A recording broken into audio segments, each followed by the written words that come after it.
and the new midsize Dodge Dakota. And by Radio Shack, a division of Tandy Corporation.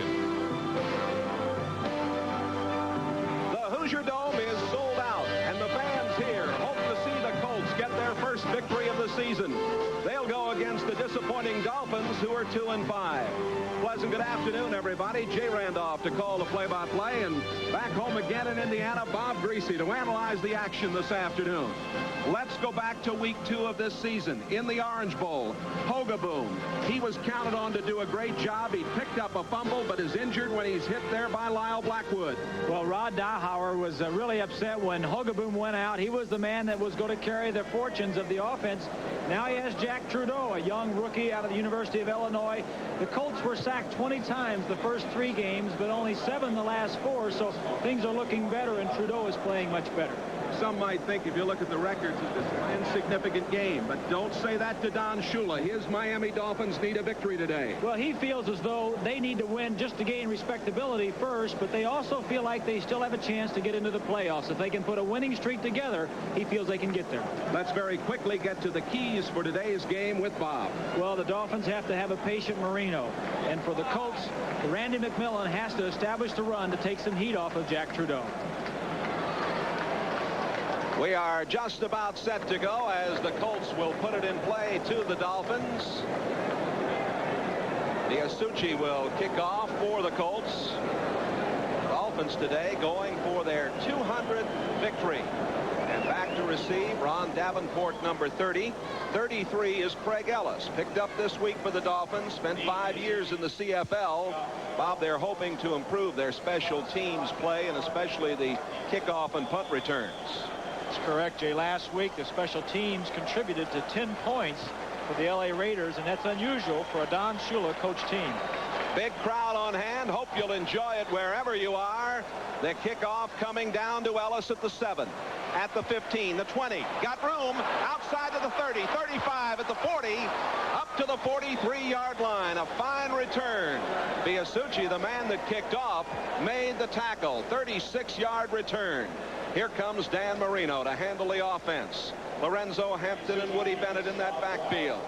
Duper and Clayton, the marks at the wide receivers. Bruce Hardy is the tight end. Giesler, Foster, Stevenson, Delabach, and Cook. And it's first down at the 43-yard line for the Dolphins. Shifting out of the eye. Marino may have audibled here, sends the tight end in motion. The handoff going to Bennett. Bennett up near the 50-yard line, across the 50, got to the 49-yard line.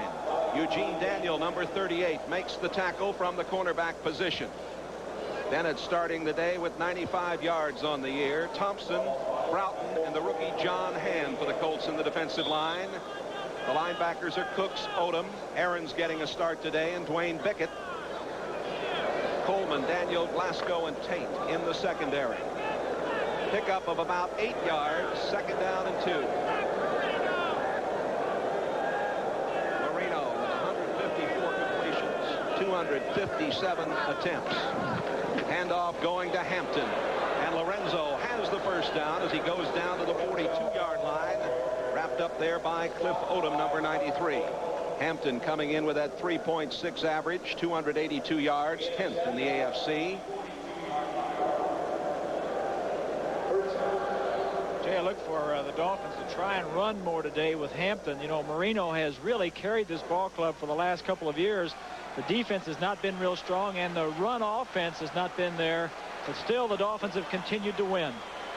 The Dolphins have first down at the 42-yard line. And again, the tight end goes in motion, Hardy.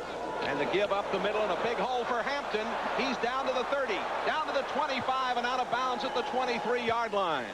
A huge hole opening up there.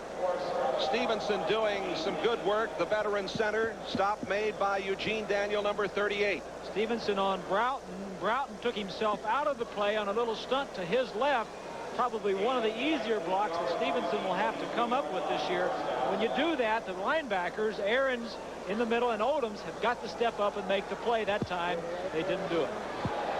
Nat Moore comes into the game. Hampton goes out. Marino has his Miami Dolphins first down at the 23-yard line. Over the top, going for the tight end, Bruce Hardy overthrew him. Hardy was well covered on the play. Glasgow 25, the strong safety, and the corner man Eugene Daniel 38 were both back there with Hardy. And you see a smile on Marino's face as we get a look at Don Shula, 56 years old, the head coach of the Dolphins. Paynesville, Ohio. Once an offensive back at John Carroll in Cleveland. Not a very good one. Better defense than offense. He'll admit to that. Yes, that's right. On second down. A lot of time for Marino. Over the middle, complete to Clayton. Clayton's at the 5-yard line. First and goal to go, Miami.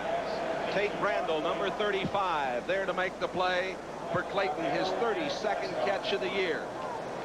There's a crossing pattern between the tight end, Bruce Hardy, number 84, will go out to his right, and Clayton will cut underneath the tight end. It's on the other side of the field as you see Clayton coming back to the inside. What the crossing did was cause some confusion with the man-to-man coverage that the Colts were playing inside the 20. They're a big zone team out in the middle of the field, but when you get inside the 20, they like to go to man-to-man. Hardy is set out on the wing right. It is first down, goal to go. And the handoff going to Davenport. Davenport down near the 1-yard line. Piled up there, in underneath the pile, Tate Randall, number 35. Cliff Odom, 93. Dwayne Bickett, 50. It'll be second down and goal. Number 79, Harvey Armstrong, coming in for the Colts to beef up the line up front as Tate Randall comes out. The ball at the 1-yard line. This has been a good-looking drive by the Dolphins. Davenport and Hampton, 30 and 27, in the I formation. Second man through. Hampton, touchdown. Well, it's not surprising to see Hampton scoring a rushing touchdown. The Dolphins have scored 5 rushing touchdowns this year, all by that man. Now they have 6. 18 passing touchdowns, only 6 rushing touchdowns. So if you figure that they're going to score on the run, it's going to be Lorenzo Hampton. Hampton from Florida, second-year man. That is his 7th touchdown of the year. Quad Reves will attempt the extra point. Don Strock holding. Reves has it up and through. And 11 minutes and 45 seconds remaining to be played. First quarter. Dolphins lead it 7-0. Impressive as they take the ball right down the field. The Dolphin offensive line not getting a lot of movement, but enough of a stalemate to allow Hampton to go over the top for the touchdown. It took them 7 plays to move 57 yards in just a little over 3 minutes. And at the 11:45 mark of this first period, Hampton going in for the score. And you notice 57 yards is not that far to go for an opening drive. Craig Ellis, the new acquisition from the off the waiver wire of the Canadian Football League, coming down. But you know, Jay, the opening kickoff, there was a huge hole there. I'm sure that Craig Ellis says, hey, it isn't going to be this easy all the time in the National Football League. Well, he's got to like the way it started out. Robbie Martin, number 88, set to receive the kickoff. Martin coming up at the 5-yard line. Out over the 15, at the 20. He got to about the 22-yard line. The stop made by Mike Smith, number 25 for the Dolphins. Jack Trudeau out of Illinois, 6'3", the rookie, taking over. He'll have Randy McMillan and George Wansley in the backfield. Booza, Bill Brooks, the rookie, and Pat Beach, the tight end. Big offensive line. They've played together for quite a while. Hinton, Uck, Donaldson, Sultan, Call. Big is right, Jay, averaging 280 pounds. It'll be interesting to watch some of the matchups along the front line. And on first down, Trudeau rolls and throws to McMillan, and McMillan picks up about 5 or 6 yards on the play, stepping out of bounds on the far side in front of Overdahl, number 56. T.J. Turner, the rookie, in the defensive line with Bob Baumhauer and George Little. The big offensive line of the Colts will have to go against these linebackers, and Offerdahl, 230 pounds, going against the 280-pound line. Good defensive backs for the Dolphins. Langford, Judson, Blackwood, and also Bud Brown getting the start today at free safety. Handoff goes to Randy McMillan. McMillan out of Pittsburgh, averaging only 2.8 per carry. Offerdahl and Shipp 56 and 50, making the tackle. 10-minute ticker bringing you up to date. New Orleans has an early lead over the Jets. Nothing shaking yet in those other games.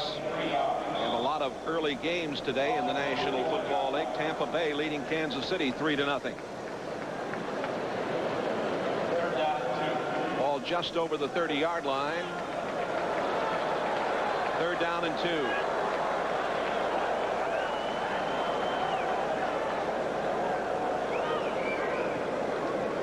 Trudeau handing it off to Wansley. Wansley breaks out at the 40. Midfield, 40. Down to the 30.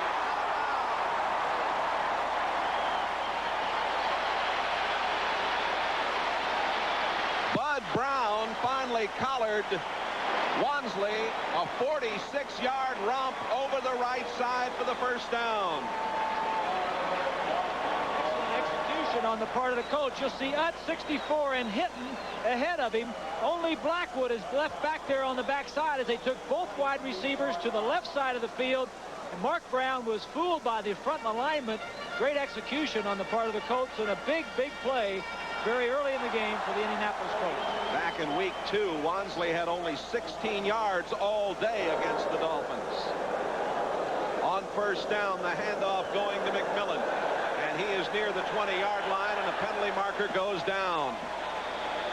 Our officiating crew today, led by Dick Hantak, a St. Louisan, as Gordon Wells, Tom Johnson, Ray Dodez, Al Jury, Bill Quimby, and Bobby Skelton with him. Baumhauer and Betters on that last play, and it's going to go against Miami as the flag was thrown right into the middle of the play. Let's listen to Dick Hantak. Face mask, defense, a 5-yard penalty, repeat the down, first down. Betters coming out, Shula taking a look there and saying something to him. I'm sure that when Rod Dowhauer, the coach of the Colts, saw that flag go down, he had to say, oh no, not again. Last week in Buffalo, the Colts were penalized 151 yards, which was close to being a club record, and you just cannot penalize yourself that way. Extra tight end into the game now. Mark Boyer, number 84. He goes in motion for the Colts. The give is up the middle to McMillan, and McMillan down to about the 13-yard line. Baumhauer 73 there on the tackle. A lot of teams have trouble overcoming penalties and mistakes, but when you're 0-7 and you're a young team, the 4th youngest in the National Football League are the Colts, you just cannot self-destruct that way. If you're the Los Angeles Raiders, you can afford to be penalized that much and you still overcome them. But Rod Dowhauer wants to eliminate the turnovers and the penalties from this team. Ball spotted at the 14-yard line. 2nd down, 1. The call again goes to McMillan, and he is in for the touchdown.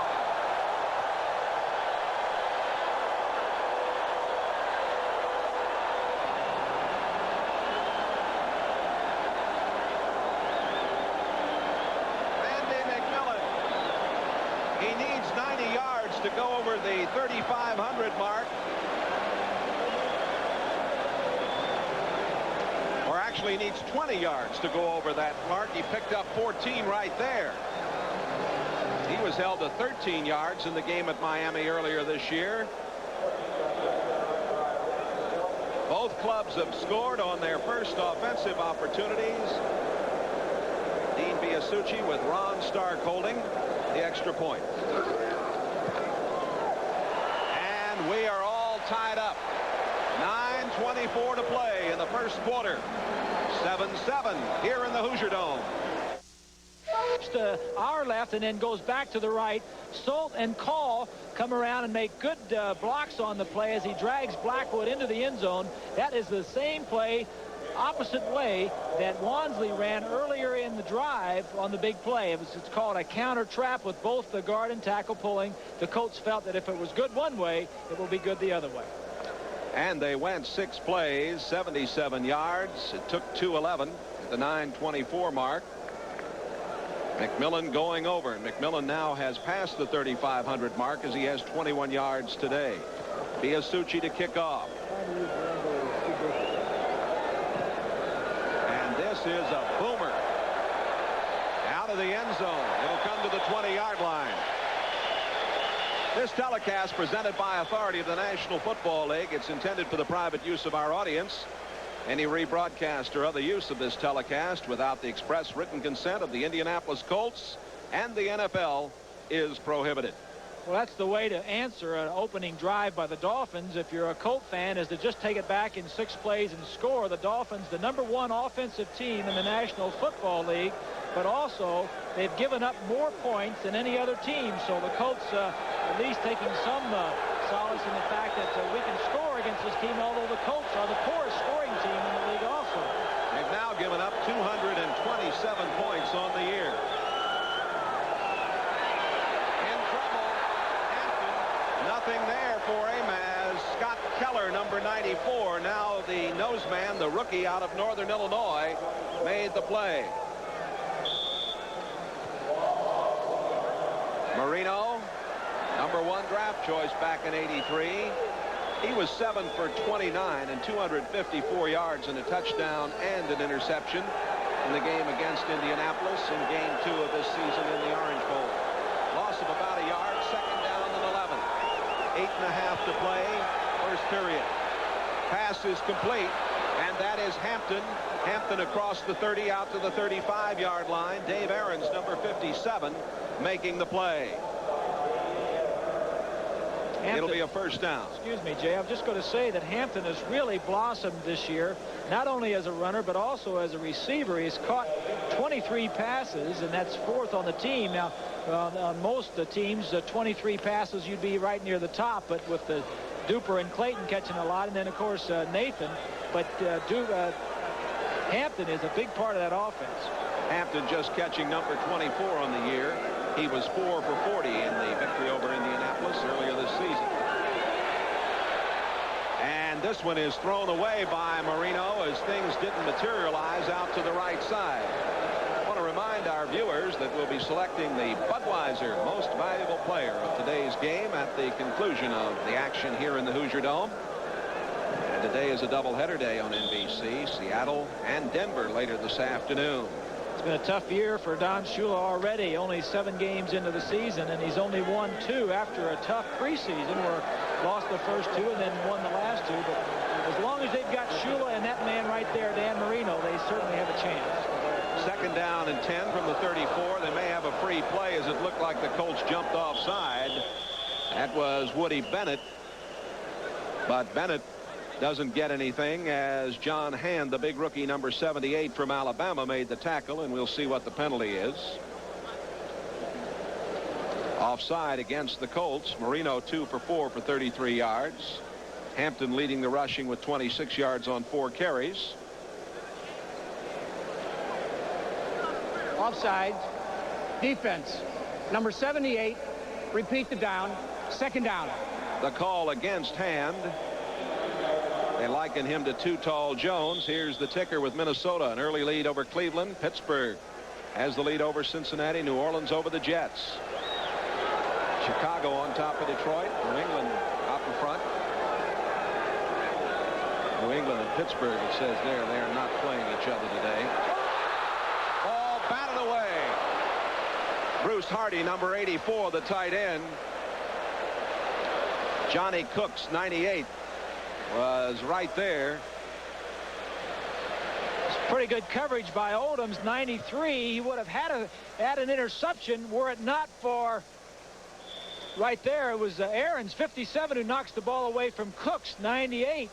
That's a situation where too many linebackers spoiled the interception. It's too bad for the Colts because that was a big break early in the ball game that they could use to get them going here in front of their home fans, where they played very well early in the ball games. Out of the shotgun, 3rd down and 5 for Marino and the Dolphins. And incomplete at the 45-yard line. They were trying to get it to Jim Jensen, the versatile number 11 of these Dolphins, and John Holt, 21, the extra defensive back. Holt, out of West Texas State, who has 6 career interceptions, was right there to make the play. And Jensen is in the lineup, Jay, because of the absence of Tony Nathan. Nathan out with a toe injury forces Nat Moore to line up in the backfield in Nathan's position, and that causes Jim Jensen to go in at Nat Moore's position, and he doesn't run the routes as well as Nat Moore will. Robbie Martin back to receive the punt that will come from the toe of Reggie Roby. And it's a dandy. And at the 10-yard line, Martin in trouble, gets away from one man. Penalty marker goes down. Martin returning it out to the 18-yard line. Andy Hendel, number 90, the linebacker, making the tackle. 51-yard punt, 9-yard return, and let's see what the penalty marker's about. I think it's going to be against the Colts, Jay. Gene Daniel, number 38, with a push in the back. Officials checking it out. And there it is, that push in the back. It's a penalty we see so often on these punts. Rod Dowhauer, 43 years old, out of Ord, Nebraska. His 2nd year here. He replaced Hal Hunter, who had taken over for Frank Cush. Dowhauer, very offensive-minded man who's gone Illegal for defense block here. On the return, number 38 will be the 1st down. That's Gene Daniel, just in the middle of your screen there, blocking on 25. There you see the push, blocking on Smith. And we've got a timeout with 7:11 left to go in the 1st quarter. And this answers the question, can a young man from Evansville who played at Purdue make it in the National Football League? Bob, you remember this one? So very well. Paul Warfield, of course, against the Baltimore Colts at that time, and Rick Vogt being outrun. Those were some great glory years for Bob Greasy, Don Shula and company. Set to go, 1st down and 10 from the 8-yard line. Pitch coming back to Wansley, and Wansley barely to the 10-yard line. He's wrapped up by Brudzinski, number 59, the left outside linebacker. Wansley, who played at Mississippi State, number 4 draft choice. Good blocker, as well as a fellow who can run the football pretty well. Well, he came out of a family of 7 or 8 brothers, and you got to be able to take care of yourself at the dinner table as well as on the football field when you come out of a football family with all those brothers. 2nd down. Wansley out. Extra tight end Mark Boyer, 84, is in the game. A single setback. McMillan trying to get some yardage. To about the 14-yard line he comes. Bob Baumhauer, number 73, the nose man, making the play. Baumhauer, of course, was on the injured reserve list in 85 because of knee problems. Let's go in and take a look at the defensive line. Baumhauer and John Offerdahl, the Dolphins. Number 56 is Offerdahl. Watch how he uses his head and face to stuff the guard. That's big Ben Utt. He weighs 281 pounds. Offerdahl at 230 gives away 51 pounds. I asked him how he does it. He says, I do it with my face. We'll talk about it a little bit more a little bit later, but Offerdahl certainly undersized. Here comes Owen Gill, or check it, here comes Wansley, who's just into the game, along with Owen Gill there. Gill and Wansley in the backfield now. Glenn Blackwood, number 47, making the play. They don't get enough for the 1st down. Saw a shot there a moment ago of John Sandusky, one of the fine assistants. There's John. And the gentleman there, of course, in the cap, Mr. Don Strock. John Sandusky's had a difficult time the last year and a half with all the problems injury-wise in the offensive line. He has done an outstanding job with the personnel that he has, but I'm sure he would like to have had all of his people in there playing full-time without the injuries. Here comes a punt by Ron Stark. And a fair catch is called for by Kozlowski, who was back there with the newcomer Craig Ellis. And Miami, when we come back, will have the football at their own 33. Board here at the Hoosier Dome in Indianapolis, and Bob, both clubs have had good play from their offensive lines early on. Well, so often you see a team coming out trying to establish a run, but then they'll go away from it or it won't work the rest of the game. It remains to be seen. I know the Dolphins would like to run more, and the Colts, I think, have to run to establish the fact that they can keep the ball away from Marino. The tight end goes in motion, Bruce Hardy, and the handoff going to the big guy Bennett. Bennett getting out near the 40-yard line. We get word that McMillan has a strained neck, and his status for the rest of this game, Randy McMillan of the Colts, is questionable. We'll continue to check on that situation. That'd be tough, Jay, if they lose McMillan, because last week they lost Albert Bentley, who was from the University of Miami and playing very well. That would leave them with only 2 healthy backs that know the offense. Colts have 5 starters on injured reserve. Marino steps up and throws, and it was almost a fine catch by Lorenzo Hampton as the ball was underthrown, and Hampton was trying to take it right off his shoe tops. Dave Aarons getting the start today at an inside linebacker spot, number 57, had the coverage. That was a poor throw by Marino, and he'd be the first to admit it. What the Colts like to do is play a loose containing zone on the outside with their corners and their safety, and a matchup zone with their linebackers. So it's almost like a man-to-man within the zone. Now you have a nickel package, and you're probably going to see a lot of man-to-man coverage, and Marino should like what he sees here. 3rd and 4. Pruitt is in the lineup as a wide receiver. Over the middle, that is Nat Moore. Moore's at the 40. And the great veteran from Florida, now in his 13th season, picks up the first down. John Holt, 21, the extra defensive back in there, made the tackle. Dolphins, when they go 4 wide receivers, you've heard that old saying that you're only as strong as your weakest link. Well, they find the Colts' weakest link, and that is number 21, John Holt, coming from the right side. Nat Moore, 89, is going to cut across the middle of the screen right there. Holt, 21, had the coverage, but beaten by Nat Moore, who is a very experienced, very smart wide receiver. 14th catch of the year for Nat Moore. First down at the 36-yard line. And Marino going down the sideline and incomplete. Trying to get it to Mark Clayton. Leonard Coleman was tied up for a moment down there, but was able to spin out and make the play. It's going to be an interesting matchup all day, as Don Shula is not happy. He felt that there was some interference going on. Clayton goes down. Clayton only 5'9", going against Coleman, who is a 6'2" defensive back. Here's the end of the play. Doesn't look to me like any interference. It's just that Clayton is upset that his fortunes weren't any better, because Coleman running in front of him just as the ball was getting there. Coleman fooled. It was a little down and out and up. Dan Johnson, the tight end, with a strained hamstring for the Dolphins. He's questionable from here on out. Handoff going to Davenport, who had come in to replace Bennett. Giesler does a pretty good job. Good to have him back in there. Number 79 at left tackle. Scott Keller, 94, and Dwayne Bickett, 50, made the play. Giesler going against number 78. John Hand, the number 1 draft choice, and Hand taking the inside charge. Giesler says that's one of the easier blocks I have. As you notice, we've already talked about the defensive line going and slanting one way or the other. It seems that the Colts trying to stop the running game, maybe getting more pressure on the quarterback with those slants to the right or left. 6 defensive backs in there for the Colts. Nathan and Davenport also in there. Over the middle, it is complete. And the catch made by Pruitt, the rookie out of Cal State Fullerton. It is a first down.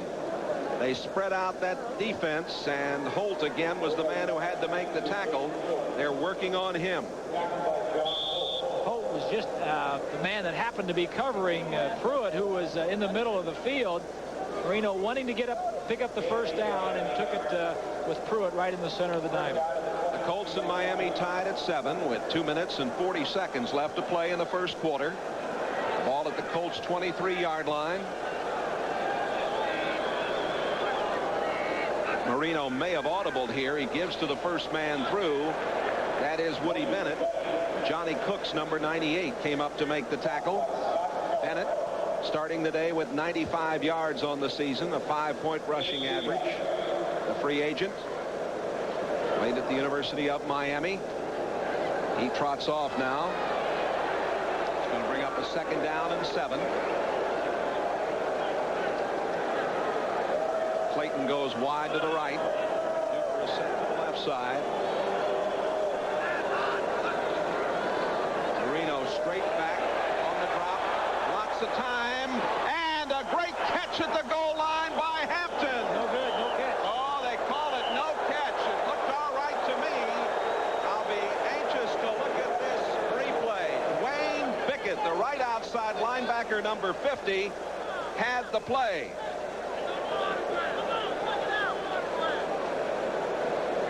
Let's take a look at it.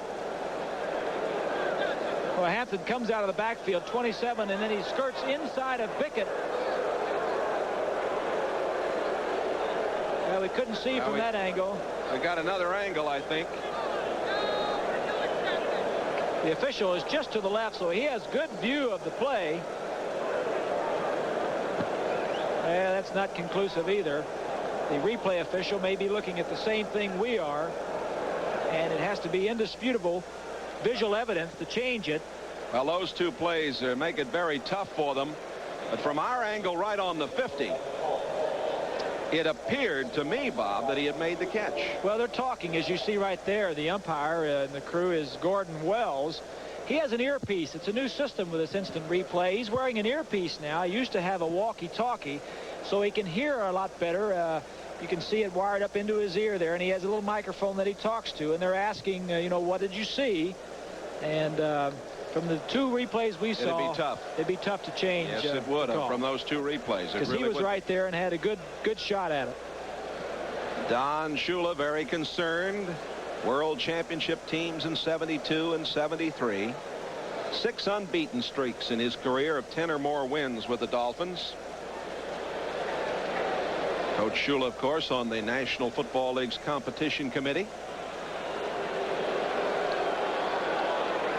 I think from where Coach Shula was, he thought he made the catch too. Well, and Shula is a proponent of the instant replay system, and I'm sure he's going to go along with whichever way it goes. Dowhauer feels the same way, but of course it doesn't hurt to lobby a little bit. The crowd here would like, and Shula's very upset. The crowd here would like to get the game going. After further review by the instant replay official, the play stands. Incomplete pass, 3rd down. And I think the reason was there was no indisputable evidence there. Coach Shula a little miffed. Nathan, 22 now in the game, has a setback. Pruitt goes wide to the right. Duper set to the left side. 3rd down and 7. That Moore, wide receiver in the backfield.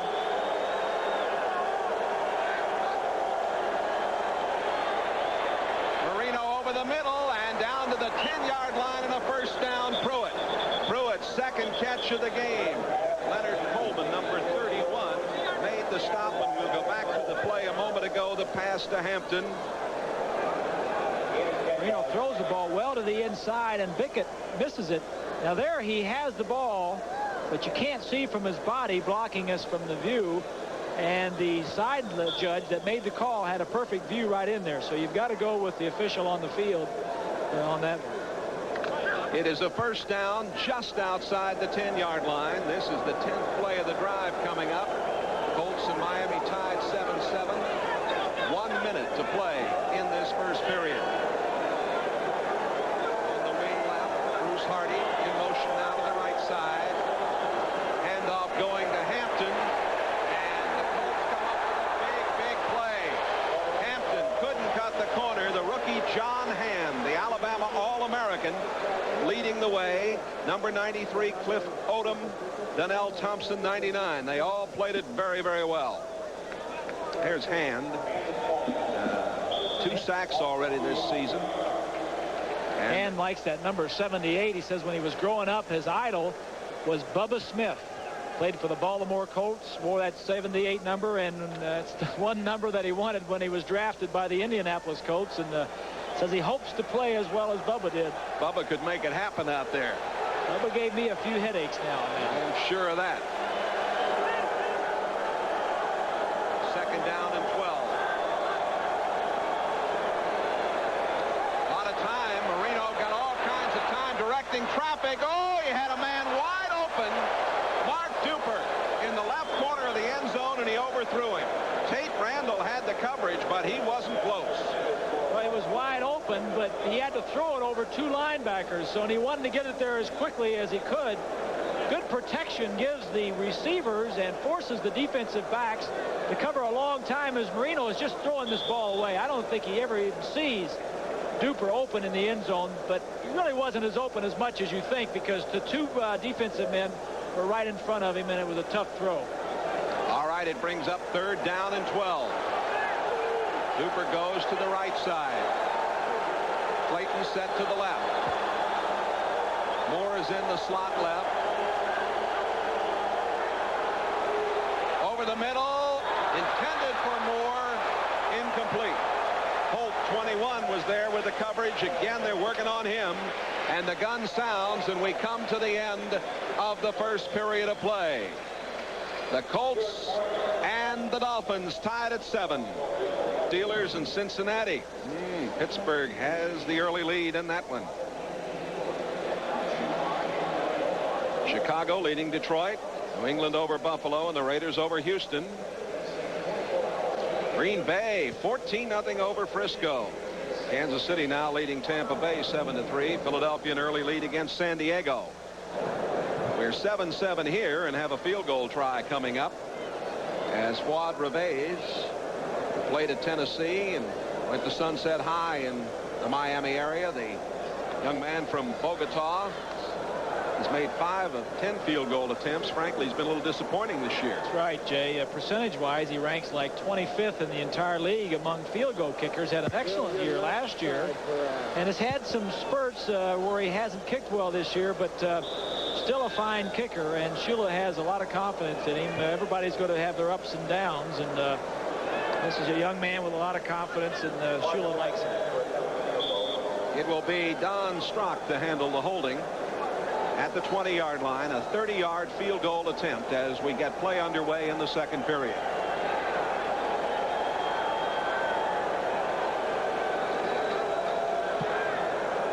And the kick is good, and the Dolphins take a 3-point lead. 10-7 here in the Hoosier Dome. Hoosier Dome. Miami leading 10-7, and Fuad Reveiz set to put the ball in play. Robbie Martin, number 88, out of Cal Poly San Luis Obispo. Originally a Steeler draft pick back in '81, set to receive.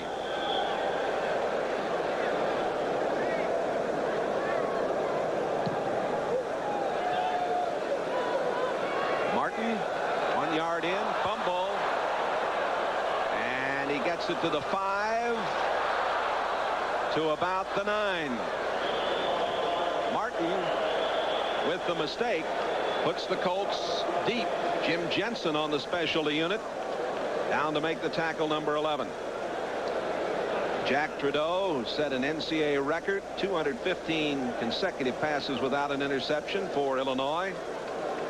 And Mike White could use Trudeau and some people to go with him these days. Well, they're starting, Jay. They've got some good young wide receivers now, and Billy Brooks and Murray, Walter Murray, they just signed. So the talent is becoming a little bit more experienced for the Colts. Number 84 is Mark Boyer, the tight end who was in motion there. That's Owen Gill, 44. Gill, who was the all-time leading rusher at Iowa, comes into today's game with 99 yards and a 4.7 average. Stop made by Offerdahl, number 56. And now it's Wansley and Gill in the backfield for the Colts. So look at John Offerdahl. He tapes his hands a little different than most linebackers. he really uses his hands and his thumbs. He tapes his thumbs up, so when he takes on those big offensive linemen, he can jam them right into his shoulder pads and really hits them with his arms and his face, unlike a lot of linebackers in the National Football League. Trudeau sets up, has time, gets it out here to Wansley. Wansley out of bounds at the 21-yard line. Knocked out by William Judson, 49. Pressure coming at the last minute there. It's going to be a first down. Here's Offerdahl, 56, as he sees an opening and then blitzes right up the middle. Good job there by Donaldson, 53, as Offerdahl gets there too late. And Trudeau showed a little experience there, Jay, as he looked downfield and then didn't find a man open and came off to the outlet man, Wansley. Hand off to Wansley. Wansley cracks across the 25-yard line. He's hit by Paul Langford, number 44. T.J. Turner, 95. Ahmad Rashad, update time. Let's go to New York. All right, Jay Randolph in Pittsburgh. Quarterback Mark Malone eludes a tackler and finds Rich Ehrenberg deep in the end zone. Great catch. Pittsburgh leads 10-0 second quarter. Thank you, Ahmad. Hubie Oliver, number 30, in the backfield now, along with Wansley. That's Wansley, and he's brought down on a fine play by Mark Brown. Brown, number 51, who's been a real find, the number 9 draft pick. Top tackler last year. He made the play. Of course, they miss Hugh Green over there. Hubie Oliver, number 30, is ahead of him blocking. You see Hubie not knowing who to block. Oliver was just picked up this week. He had been with the Colts in training camp. The Colts with only 3 healthy running backs now since McMillan went out. Albert Bentley went out last week. Wansley and Gill are the only 2 healthy that know the system. Hubie Oliver in there, I'd have to say he doesn't know it as well as he should. Out of the shotgun on 3rd down and 6 from the 25. Trudeau has time. He throws, almost intercepted. Pass intended for Walter Murray, and it was William Judson coming up and almost taking it away. Judson almost with the interception. The problem is the pass was late, but the receiver, Murray, who has only been with the Colts 2 weeks, really broke it too quickly. He didn't run a good route, so Trudeau was expecting him to go a little deeper, and it makes the quarterback look bad when the ball gets there late and almost caused an interception. A 10-minute ticker as we update you. Raiders leading Houston 7-0. Green Bay over San Francisco now 14-7. Tampa Bay has retaken the lead over Kansas City. And this punt coming to Ellis. Ellis taken down from behind at the 39-yard line. Owen Gill, a fine play. We have 12 minutes and 19 seconds left to play in the first half. That was a 41-yard punt, a 4-yard return. Back with more in a moment. The first period of play, the Dolphins dominating there, but only leading 10-7. They start from their own 39-yard line.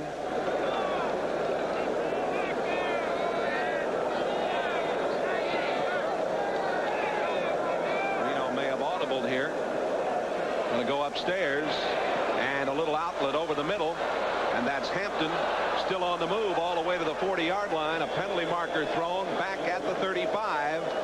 Eugene Daniel, 38, made the stop, and we'll see what the call is. The indication is it might be a face mask. They're going to bring it back.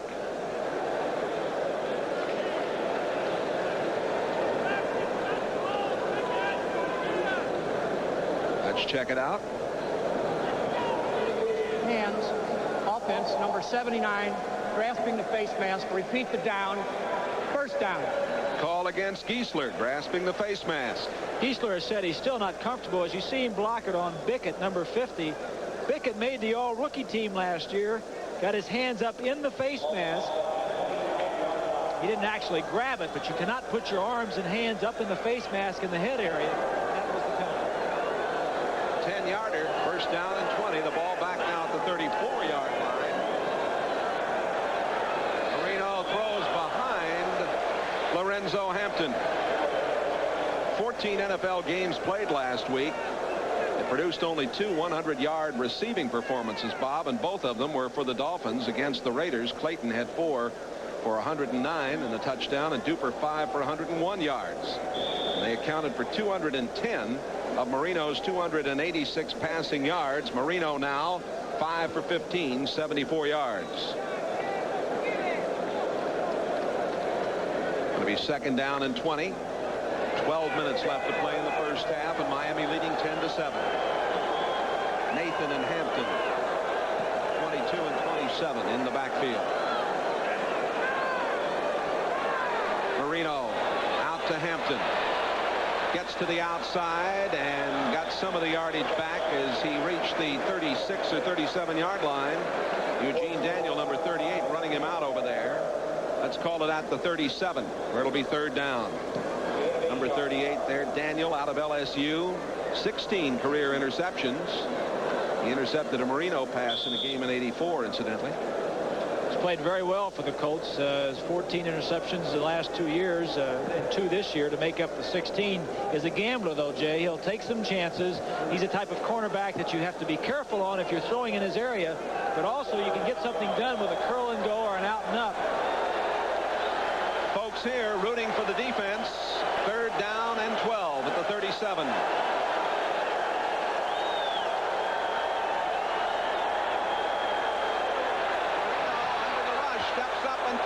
It is complete at the 45-yard line. 1st down, Pruitt. His 3rd catch of the afternoon.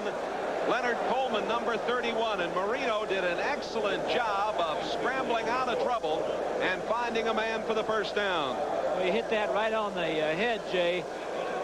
Most of the quarterbacks in the league would have been sacked in this situation. Marino feels the pressure. Now he comes up, steps up into the pocket, and gives Pruitt the time to get open in front of Coleman. Probably his finest quality, and he has a lot of fine qualities, is the fact that he does not get sacked. You talk about the defensive coordinators around the league, and just cannot get to him consistently.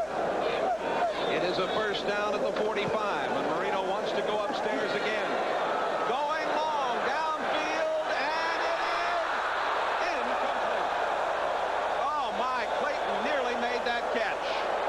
Tate Randall was there with him, and I had to wait for just a moment because it looked like Clayton was going to hold on. Well, we just talked about, well, you're not going to see it from this angle, but you're going to see the catch or the try to catch. Randall makes a good play, but the point I want to make is Eugene Daniel, number 38, was beaten on the play. We just talked about him being having 16 interceptions the last 2 years, how he can get an out and up or a move and go on him. That's exactly what the Dolphins did. Clayton went down, made a little move to the inside. Daniel jumped on it, and then Clayton was by him, and Randall, reading the eyes of Marino, got back there and made the tackle and knocked the ball loose from Clayton. Clayton, an Indiana native from Indianapolis, went to Catholic high school here. 2nd down and 10. Hampton, big hole. Hampton, 1st down and more as he reaches the 31-yard line. Eugene Daniel, 38, making the play. Hampton, 6 feet tall. At 63 yards on 16 carries, 2 touchdowns in the victory over Indianapolis in the 2nd game of this season for Miami. Miami's 2 victories coming against Indianapolis and Buffalo. Ball at the 32-yard line where it'll be 1st and 10. 10 minutes and 20 seconds to go in the first half. Miami leads at 10-7. That's Hardy going in motion, the tight end. And Hampton finds a little running room. He dashes up the middle there, ferrets his way through, and got to the 26-yard line before Dave Aarons, number 56, the inside linebacker, stopped him. Jay, let's go back and take a look at that play, the one before when Clayton almost caught the ball. See if I don't think we're going to see it from this angle right here, but you'll see to the right side 38 Daniel being beaten on the play, and Tate Randall getting over there and knocks away the ball, which would have been a Dolphin touchdown. 2nd down and 4. Again in motion, the tight end. The pass comes out to Hardy, and Hardy lost the ball. The catch was good, and he lost the ball out of bounds at the 24 and lost yardage. Tate Randall one-on-one out there with Hardy. Coming into today's game, Hardy had caught 20 for 167. Hardy, of course, a quarterback in college for a while. Played at Arizona State. Is going to bring up 3rd down and 2 at the 24. Hardy, Jay, reminds me a lot of Todd Christensen from the Raiders. How he can get downfield, knows when he's open, knows the clock. He's got a clock in his head. When the quarterback's ready to throw, that's when he's going to be open. He's not open all the time, but when the quarterback's ready, he's going to be open. You know, it's interesting because Christensen wasn't a tight end. He was a running back, and Hardy the same way. Was not a tight end in college, but changed and does it very well. Duper's at the top of the screen. 3rd down and 2. From the gun, Marino. And he fires, and it is complete. 1st down as Clayton stepped out of bounds in front of Leonard Coleman, number 31. The ball at the 13-yard line. Here's the ticker with Cleveland and Minnesota tied at 3. Pittsburgh leading Cincinnati, and the Jets over New Orleans now. 2nd quarter action. Chicago leading Detroit. The Raiders 14-0 over Houston. Green Bay still leading San Francisco, and Tampa Bay 13-7 over Kansas City. At the 13-yard line. 1st down for Miami. They lead at 10-7. 9.5 to go. There's Rod Dahlhauer. It's a situation where they like to go to Hardy. Marino double pumps, and well, he had the tight end Bruce Hardy open, but threw it away. Nesby Glasgow was a few yards behind Hardy. Let's pause briefly now for station identification. This is the NBC television network. WSVN, Channel 7, Miami, Fort Lauderdale. With Bob Greasy, Jay Randolph here in Indianapolis, and Miami leading 10-7. We're in the 2nd period of play. A 2nd down and 10 coming at the 13-yard line. Davenport, number 30, in the backfield, along with Lorenzo Hampton. Hardy again in motion. This is Davenport down to the 7-yard line. Davenport, who went to Louisville, born in Bermuda. Johnny Cooks, number 98, on the tackle with help from Leonard Coleman, 31. 9 minutes to play now in this 1st half.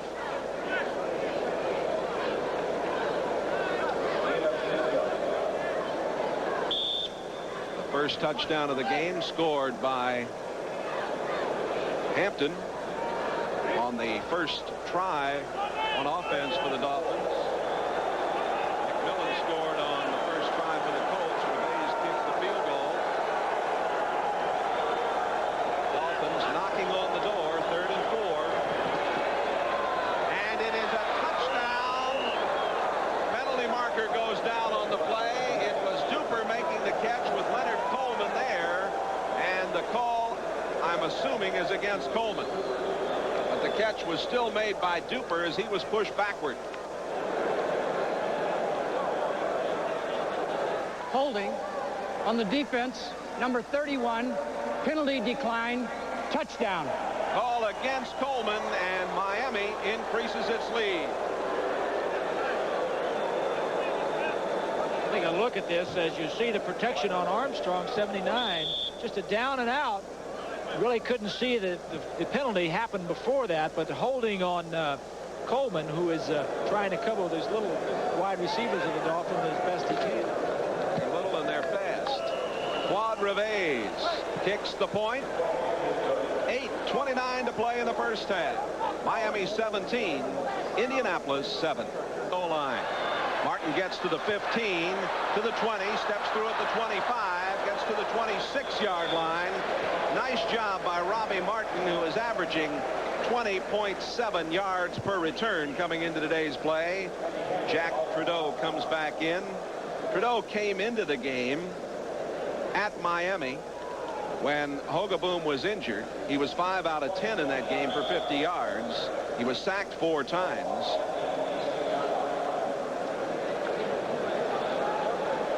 And as Bob has indicated, a very important series now for the Colts, who are down by 10. They start from the 27.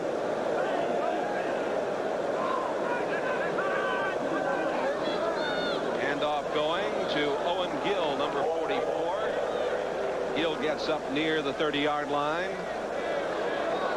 This has been the Colts' best field position to start a drive. T.J. Turner, number 95, the rookie, number 3 draft choice from Houston, making the play. Owen Gill averaging 4.7 per carry coming into today's game, but he only had 13 yards in the game earlier against the Dolphins. The Dolphins really shut down their running game on that day. Well, I think that's the thing they were looking to do, and I think they're also looking to do that today and force Trudeau to have to throw the football. And Trudeau set to put it up. He does. Penalty marker goes down. A pass complete to the far sideline to Wansley, who had caught 8 for 97 yards coming into today. Langford, 44, had the coverage, and we'll see what the penalty is. It was thrown in there right along the line of scrimmage, would indicate might be holding. Dick Hantak is from my hometown of St. Louis.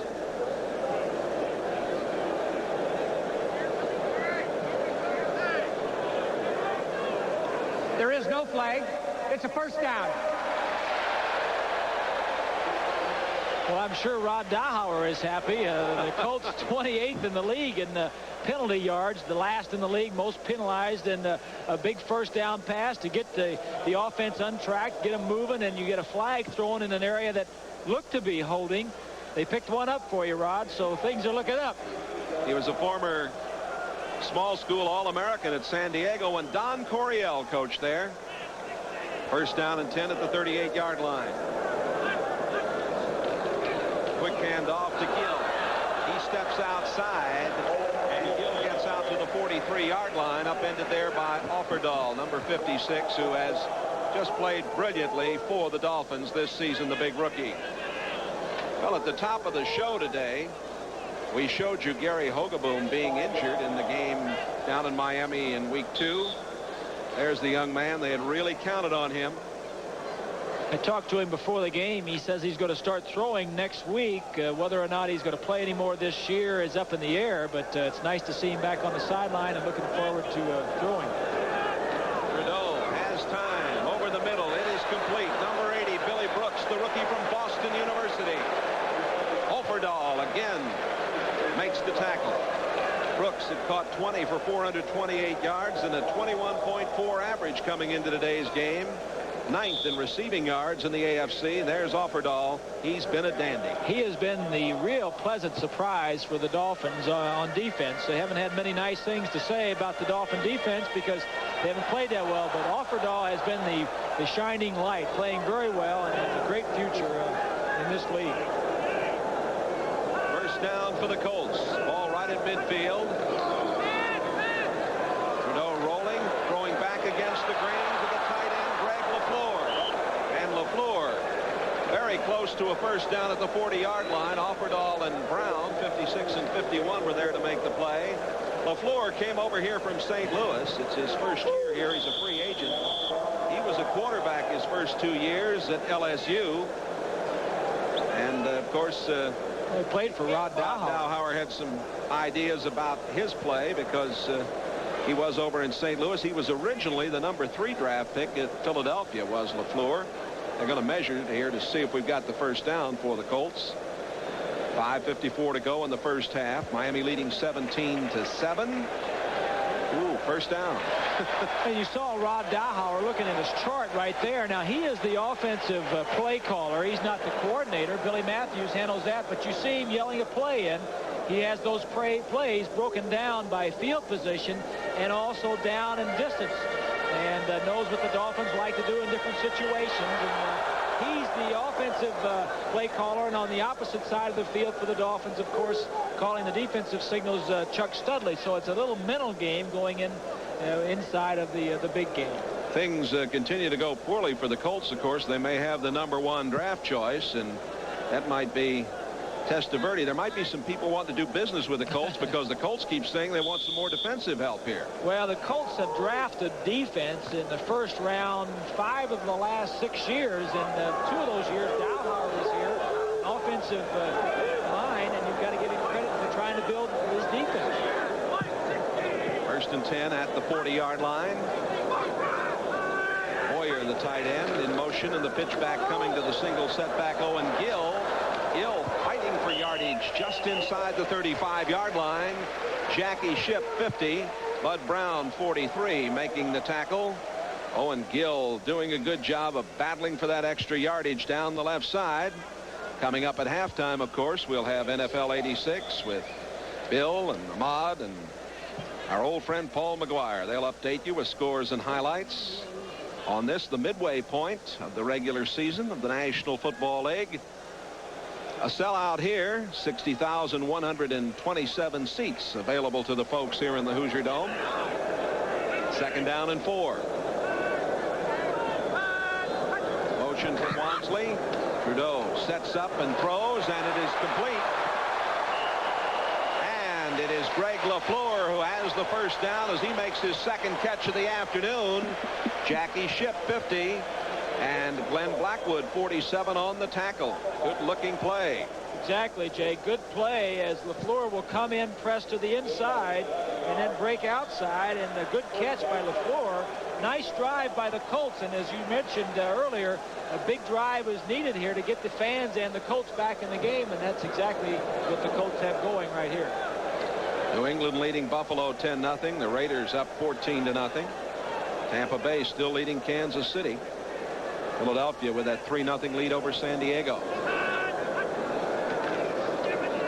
Owen Gill near the 20-yard line.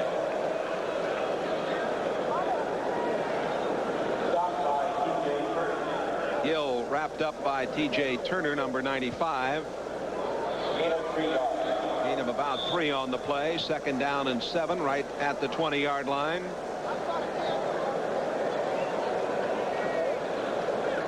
Here's Chuck Studley.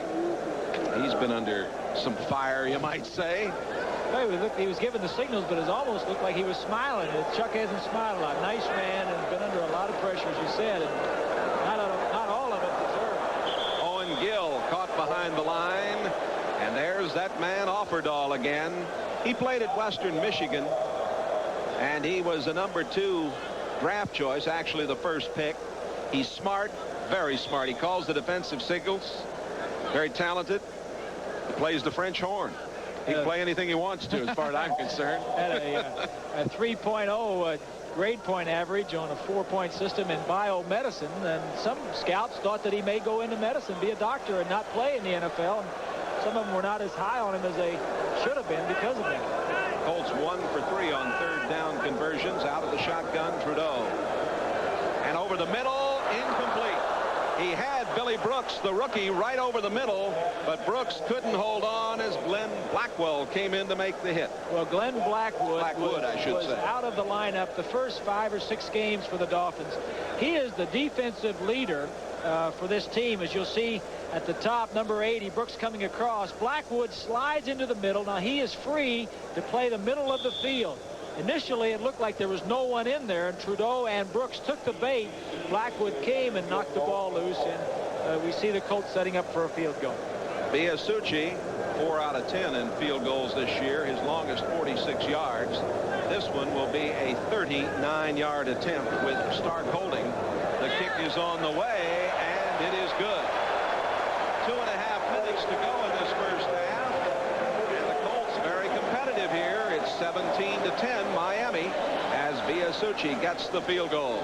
Well, it was a big drive for the Colts, at least to get down and get a field goal. I'm sure the Dolphins and Chuck Studley are happy that they kept it.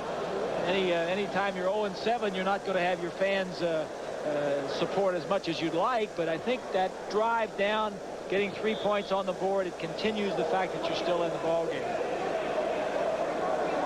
Well, it's a great tribute, of course, to the sports fans of Indiana. This building sold out again here today. I want to remind you, next Saturday, Super Saturday, NBC Sports presents one of the premier sporting events in the world. Live from Santa Anita in California, the Breeders' Cup 3. Hope you'll join us at 2 Eastern Time. Racing's richest day, featuring 10 championship races with $10 million in purses. Also a $250,000 steeplechase. It'll be my pleasure to be there, along with the host of our NBC announcing crew, On the greatest day in racing. You'll enjoy the beauty of the horse and the beauty of Santa Anita with us, I hope, next Saturday. I want to know, are they going to pay you for doing that, or I sure hope pay so. them? I'm going to pay them probably in more ways than one. Dean Biasucci kicking off. And it is Davenport coming out to about the 22-yard line. And Dan Marino, there's a quote from him as he will take over and try to get something going as John Holt came down to make the tackle there. Marino with 2 minutes and 22 seconds with which to operate. I think at times, Jay, that Dan has really tried to do too much. You know, he threw 6 touchdown passes a few weeks ago against the Jets, and that was not enough to win. And I think he was kind of frustrated at that point. Says, if 6 isn't enough, you know, how many do we have to get? And you just cannot do it all yourself. He's 10 of 22. And this one comes up short. It looked for a minute like he was going for Hampton, and the ball came up short of Duper. I'm not sure who he was trying to go to. He had some pressure that time from Donnell Thompson. 79 is Armstrong, and 98 is Cooks. As Armstrong, 79, and Cooks get there late. But Marino, in talking with some of the coaches beforehand, they didn't talk about sacking Marino. They talked about quick pressure, getting to him quickly and forcing him not to wait as long as he wanted to. And that time they did exactly that because the pattern was a square end and he had to throw it before he was ready. Second down. Both teams have 3 timeouts remaining. Out it comes to Davenport. He's at the 30, 35 and a first down. Odom 93 and Aaron's 57. The inside linebackers making the play. Davenport had caught 1 pass for 4 yards coming into today's game. We get the 2-minute warning here with Miami leading 17-10. Half and an opportunity for Dan Marino and company to go to the 2-minute offense. Well, they've been very good at the 2-minute offense, and a lot of times they'll use that 2-minute offense in the middle of the game, not hurry up offense, but they score very quickly. Chuck Studley, the defensive coordinator, had a nice comment a couple weeks ago when the Dolphins dominated Buffalo by dominating the time of possession by saying, geez, our defensive guys look great sitting on the bench, meaning right. that sometimes it's nice to have your guys on the sideline and have those long ball control drives by the offense. You don't see many of those now because Marino can get the ball downfield pretty quickly, but it does cause a problem for your defense. First down at the 35-yard line. The Dolphins operating in their own territory, leading 17-10. And from the shotgun, the handoff goes to Hampton. He's over the 40 to the 41-yard line. That play, the handoff out of the shotgun, has come very much into vogue in the last year or so. You see the clock time remaining here in the first half. And now they'll operate from the shotgun. Marino steps up and throws, and it's a first down as Tony Nathan took it in. As Bob mentioned earlier, Nathan playing with a bruised toe. He did not practice this week. Johnny Cooks, 98, there on the play. They moved the chains. First down and 10 out at the 46-yard line with 1:19 to play. 7 defensive backs in there now for the Colts. And Marino throws outside, incomplete. Trying to go on the far side to Mark Clayton. There's Don Shula, coach of the decade in the 70s. Only George Halas has more wins in National Football League play. Shula will call the plays for Marino, most first and second down situations, and will allow Marino to call him on some third. Strock is always near Shula and has a lot of good ideas. Shula thinks a lot of Strock's knowledge and ability. Strock also sends in the formations, not the plays, but the formations to get the organization and the right players in and off the field. And the Dolphins spread out all over the field for Marino. And the throw to this side incomplete. Going to Nat Moore. Or check it, that was Mark Clayton. And Leonard Coleman, number 31, had the coverage. Clayton couldn't quite hold on.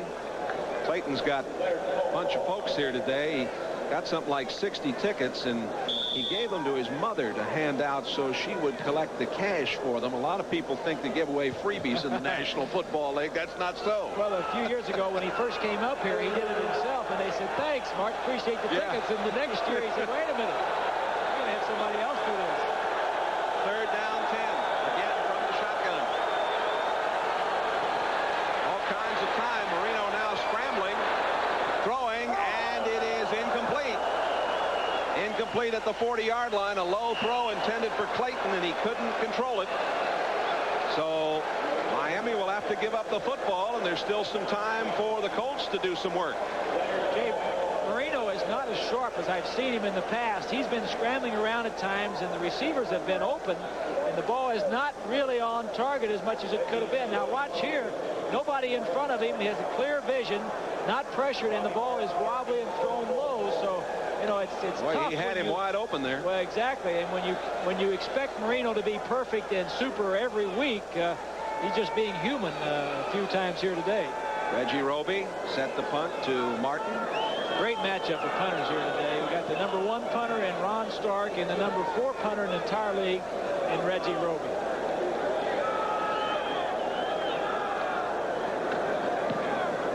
Another dandy.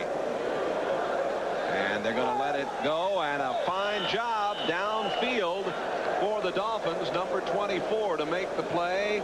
Renee Thompson, the cornerback, he was down there and down that ball as he took it in at the 7-yard line. Excellent play by Roby. By Thompson. Roby, not known for his finesse kicking, in fact is one of the poor kickers in the National Football League in kicking it inside the 20. I think he only has 4 punts out of several that he's punted this year. Take a look at the punting comparison between Stark, what their average is for the season and then today. But Roby not known for his finesse. Certainly that time Thompson helping him out. Let's see what the Colts are going to do. They certainly don't want to turn it over down in here. Owen Gill out to about the 10-yard line, maybe the 11. Now the fans didn't particularly like that call. It's absolutely the right call. You have 40 seconds to go in the game, and that is the right play to make. And we'll be back with more right after this. NFL 86. Bob Costas and the crew updating you with scores and highlights. Costas pulling double duty today with the World Series tonight and NFL 86 in the afternoon. Is that some game last night? Outstanding. Outstanding. I didn't turn off the tube and go to sleep like I did in the LCS when Clemens was pitching.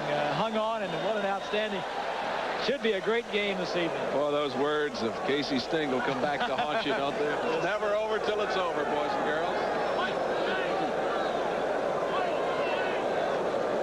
Second down and 6. And Trudeau hands off to Owen Gill. And Gill outside, close to a first down. Looks like he's about a yard short. Mark Brown, number 51, making the play. Clock running down to 30 seconds. Brown had an excellent opportunity there, Jay.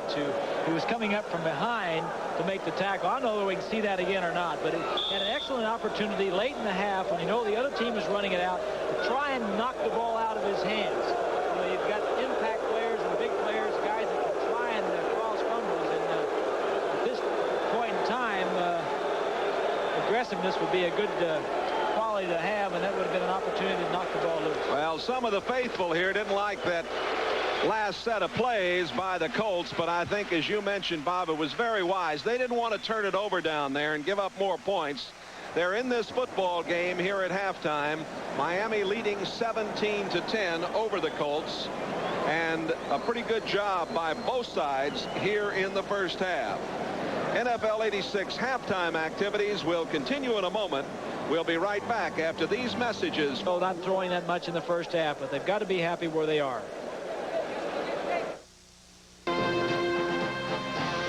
Well, a couple of Dolphin fans there in the middle of the crowd. Tate Randall was the injured player, and he got dinged along the right eye there. Apparently he is all right as he came off under his own power. We get word that Randy McMillan, the 6-year veteran out of Pitt, the running back, will not be back today for the Colts, a sprained neck. First and 10 at the 17-yard line. Pitch back coming to Wansley. Wansley gets near the 20-yard line, a pick of about 3 yards. Opperdahl, 56. Brown, 51 there to make the tackle. Last week, the special teams for the Dolphins were put them in a difficult situation, allowing the Raiders to score 10 points. This week, playing much better, the Colts' average starting position on their drives, the 15-yard line. So the coverage team on the kickoff's doing a good job.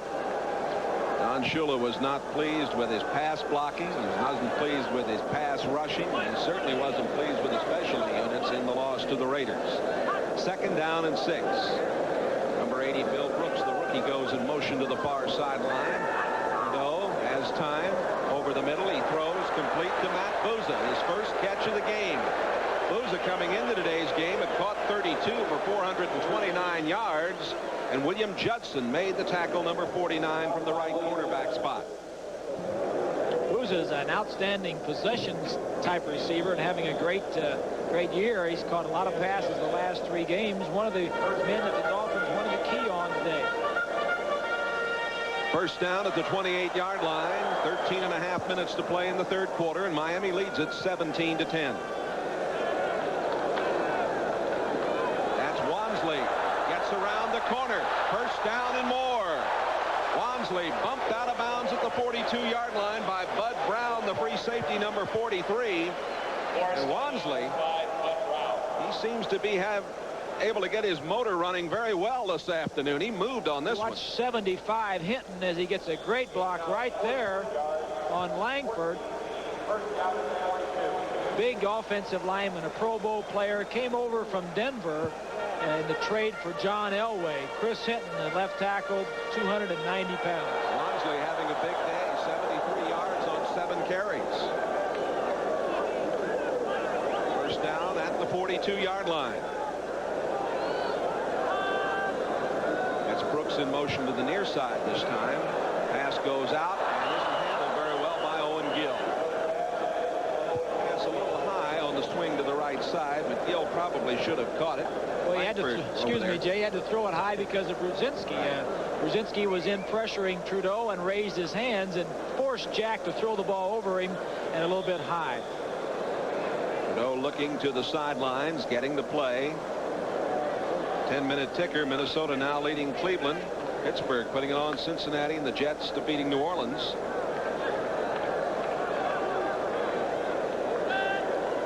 Chicago in the lead in their game with Detroit. Here it is 17-10. Miami leading the Colts. Wansley again, heading it back into the middle, across the 45 to the 47-yard line. And it was T.J. Turner, number 95, there to make the play. Tampa Bay and Kansas City tied at 13. Philadelphia leading on 2 field goals over San Diego, now 6-0. Green Bay still leading San Francisco. Don Shula, his Dolphins, looking for their 3rd victory of the year, which would bring them to 3-5, and as he hopes, get them started on a string. 3rd down and 5 at the 47. Trudeau to throw, comes to the sideline and complete for the first down to Wansley. Very nice, as Wansley made the catch in front of the linebacker, Mark Brown, number 51. Little motion on the part of the Colts caused some confusion among the linebackers of the Dolphins, as you see a nice catch and good footwork to get the first down. The Colts have been protecting the passer much better, Bob, in the past 4 games. First 3 games of the season, the Colts allowed a total of 20 sacks.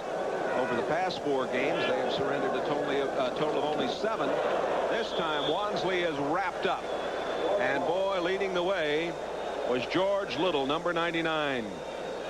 There's Little, out of Iowa, has 1 sack this year. He's been a very consistent performer. He's taken Kim Bokamper's place, who has been with the Dolphins a long time. And on the other end, T.J. Turner, a rookie, 3rd-round draft choice. Both young defensive ends starting for the Dolphins. And, of course, with Offerdahl backing him up, you've got some good young players in that defensive front 7 for the Miami Dolphins. Hubie Oliver, number 30, 4-year man out of Arizona, picked up this week, is in there now, but it's Wansley again getting the call. Penalty marker down. Jackie Shipp, number 50, came over, and we may get a call for clotheslining here along the sideline. Bud Brown coming over and finishing off the tackle. Jackie Shipp is pleading his case, but now Glenn Blackwood comes over to say something. Foul. Defense, number 50, blow to the head, first down. Jackie Shipp, they got the call as we see Blackwood not making the tackle, and look to the left of your screen. Right there, Jackie Shipp with a forearm blow up to the head, which is illegal. Anything up to the neck and the head area is a penalty. And Jay, this year the Dolphins are the normally they've been in the past the least penalized team, or one of the least. This year they're ranked sixth from fewest yards penalized. So that's been another problem for Shula, along with the turnovers and the other things that he's had to deal with. Brooks goes wide to the right, and Booz is set to the left side after the penalty. 1st and 10 at the 29-yard line for the Colts. And Trudeau going long, and it is intercepted. Coming away with it, William Judson. Judson, his first interception of this season. He had 4 last year, and the 15th of his career. He's been the top defensive back for the Dolphins the past 3 years. Dowhauer's wondering what happened, and obviously that was not where the ball was supposed to go. Trudeau learning something right here in his indoctrination to the National Football League. Thought he had an opportunity to get the ball in, threw it far down the field. Trudeau is pleading his case. As you see, he was supposed to throw the ball shorter, and now at the very end, he says, let me try this one. Good coverage by Judson. He sees the ball and makes the catch. Judson didn't really know what to do with the ball, Jay. When he got back up, he didn't know whether to spike it or what. The Dolphins have possession at their own 20-yard line as they thwart that Colt drive that might have tied it up. Lorenzo Hampton doesn't get much, maybe a half a yard. He was banged by Donnell Thompson, number 99. We have 11.5 minutes to play as Dowhauer continues to speak with his quarterback. This is a learning session right here. It's making no mistake about it. Dowhauer, as you see, walking away a little bit perturbed at his young quarterback. But this is how you learn. There's more than one way to learn. There's one, you sit on the sidelines and watch, and the others you learn by experience. And he learned by experience on that play. Marino complete to Hampton. Hampton has a first down as he rolls to the 35-yard line. The middle linebackers. Odom, 93, and Aaron's 57 to make the tackle there. First down for Miami. Again, a look at Jack Trudeau. Jack, who played at Illinois for Mike White.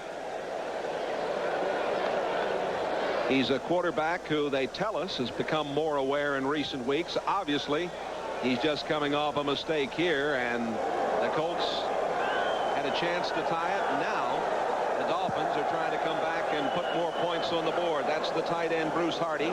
He had caught 20 coming into today's game. 9-year veteran from Arizona State, stopped by number 93, Clip Odom. I think one of the reasons Dowhauer, as we take a look at Shula and Straw conferring, Dowhauer was upset because they did have a nice drive going. The opening drive of the second half, I'm sure his remarks at halftime alluded to the fact we get the opening kickoff. Let's go back out and see if we can score, tie this thing up. They had a nice drive going, and the interception certainly wasn't what Dowhauer had planned. Second down and 2. Out of the I formation, it is Hampton, and it's close to the first down. They may want to measure. We'll see where they spot it down. Bickett, number 50, making the tackle. He jammed it up in there with John Hand, also number 78. They look at the inside as Stevenson and Dellenbach fight their way, but a good job at the front by Keller, number 94, and the linebackers, Aarons and Odoms. Just inches short of the first down. Jensen, number 11, coming into the lineup, along with Davenport, number 30.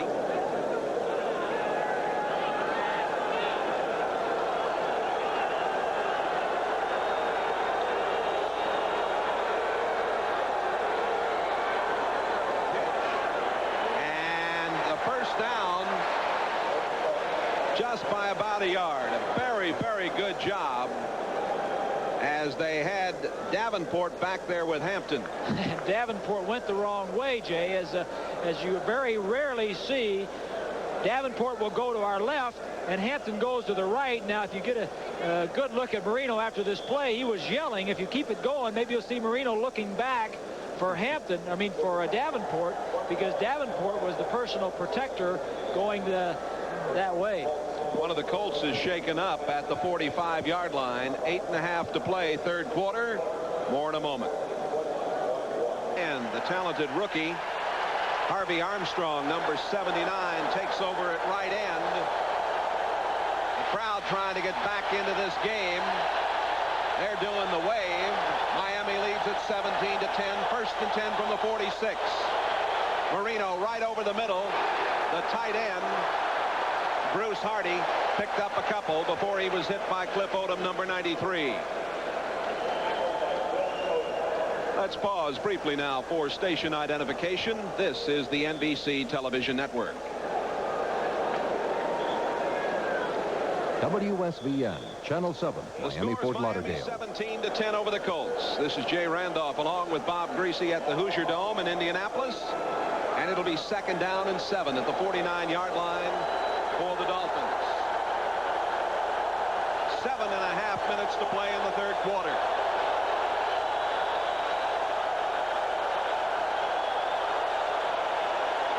Davenport goes down.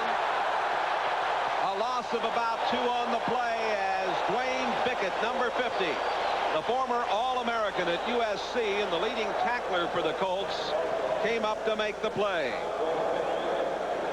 So a third down is coming for Miami. They're 7 out of 10 in this game on third down conversions, Bob. Bickett, one of the outstanding linebackers on this team. They have 6 number-1 draft choices on that defense, and Bickett, as we mentioned earlier, an all-rookie team selection last year. Big defensive front. This team is one of the biggest teams in the National Football League, along with the Raiders. The Colts and the Raiders, the biggest defense, the biggest team overall in the league. The Dolphins offense spread out all over the field for Marino. Over the middle, it is complete. Not enough for the first down. Nat Moore at the 47-yard line, about a yard and a half short. Moore was hit by John Holt, number 21. Holt doing a good job, was burned early in the game, but as we look at Nat Moore coming across in motion, Holt, number 21. Now, Nat is really the outlet. Marino gets so much pressure up the middle of the pocket that he has to throw the ball off his back foot and can't get the ball downfield for the first down. You don't like to throw underneath the first down, but that time he had to because of the pressure. Punting time for the Dolphins. Roby, 2 punts for a 49-yard average this afternoon. Robbie Martin set to receive it. We give you a head-on view. Reggie Roby out of Iowa. And down there chasing it again. Doing an excellent job was Renee Thompson, but he couldn't get to that ball to keep it out of the end zone. We'll be back with more after that 47-yard punt. We saw the Colts turn the ball over on their first chance in the second half, and it was a tough one for them, and they had the chance to tie things up. But now Miami hasn't been able to put any points on the board either. Well, you got to give credit to the defenses. You know, both defenses have been much maligned this year, and George Hill, the defensive coordinator for the Colts, have done a good job. And also Chuck Studley has done a nice job. There's George Hill in the blue shirt, slightly balding head. Slightly? You like that. Has done a nice job with the Colt defense. And Studley is certainly taking the criticism, but I'd like to talk a little bit about that more a little later. All right, we'll certainly hope to get that opportunity. First and 10 from the 20-yard line. Owen Gill out over the 30. First down.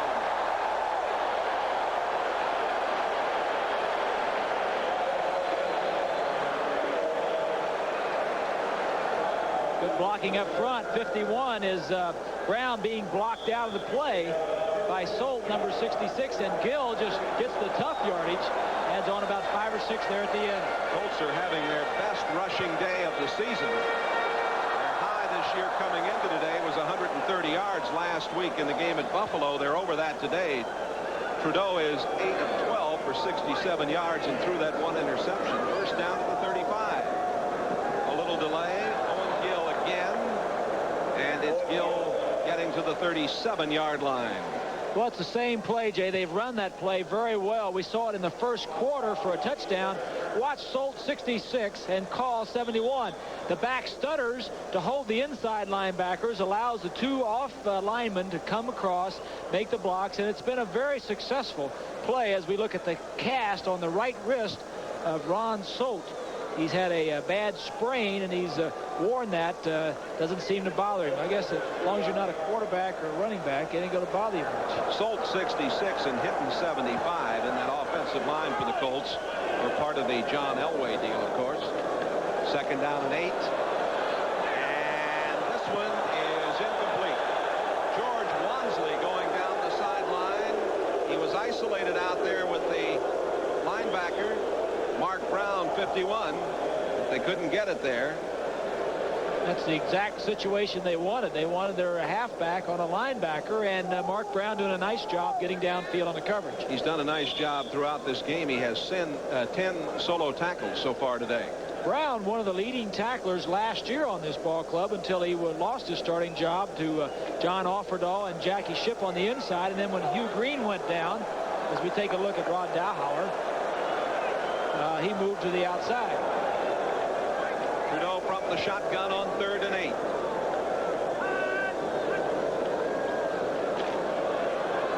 And he throws it up for Murray. Incomplete. Folks thought there might have been an interference. Judson was back there along with Donovan Rose, who is in the game, number 26. Bud Brown starting for Rose today. Number 47 is Blackwood. You didn't see him there, but they had a safety blitz on. Trudeau read it, knew that he didn't have it blocked, and got rid of the ball very quickly. Pressure defense by the Dolphins and a smart play by Trudeau. Unfortunately for him, it was not complete. Punting time, and it'll be Ron Stark to punt to Craig Ellis. Now look at the gloves on Ellis's hands here.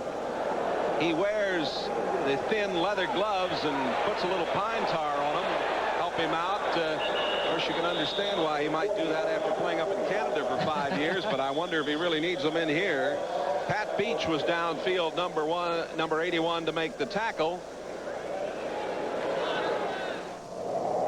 Happening this afternoon, the second half of our doubleheader. Denver 6-1, Seattle 5-2. Those rivals in the AFC West getting set for action. That's coming up next right here on NBC. Marino is 16 of 32, 168 yards and a touchdown. Miami leading 17-10. 3:50 to play in the third quarter. 1st and 10 for the Dolphins from their own 27. Bennett cutting it back across the 30-yard line, gets to the 32, and he's hit by Johnny Cooks, number 98, the left outside linebacker. 10-minute ticker. Minnesota leading by 10 over Cleveland. Pittsburgh continues to lead Cincinnati, and the Jets are doing it to New Orleans. New England 17-0 over Buffalo. Raiders 28-7 over Houston. Kansas City's retaken the lead against Tampa Bay. San Francisco and Green Bay 14 all in the third quarter.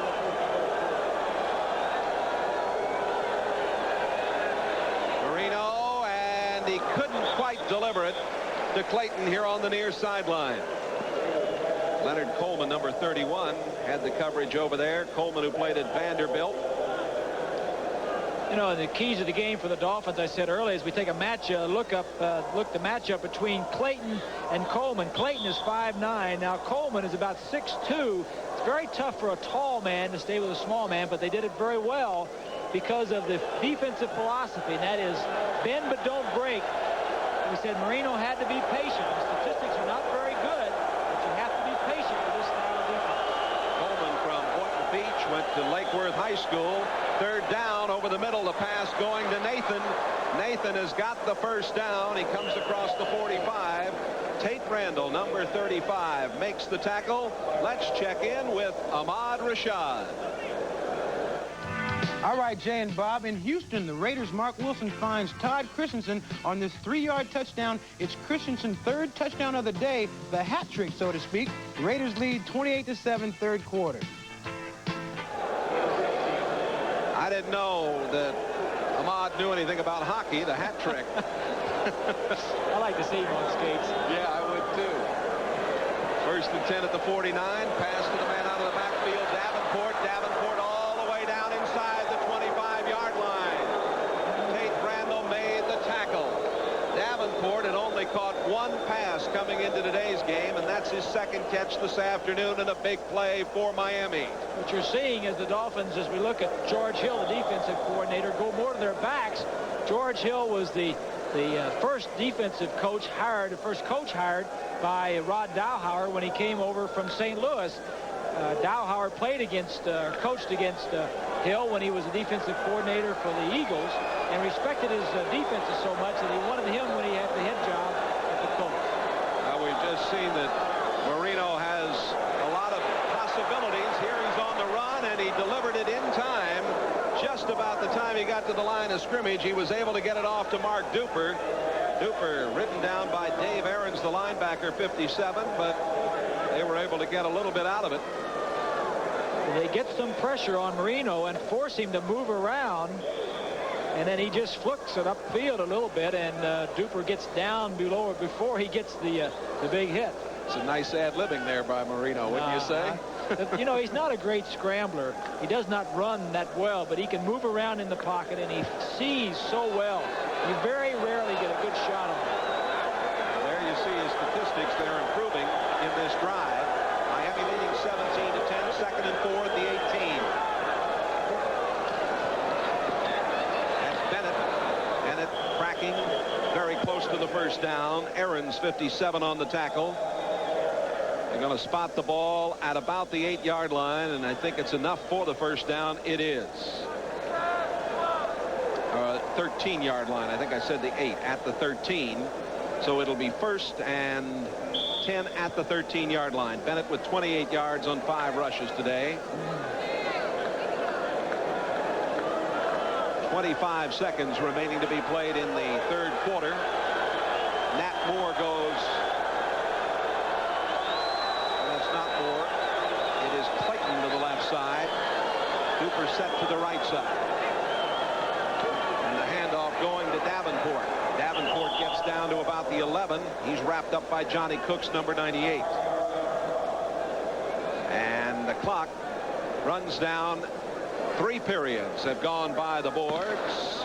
17-10. Miami. Now this from your local station.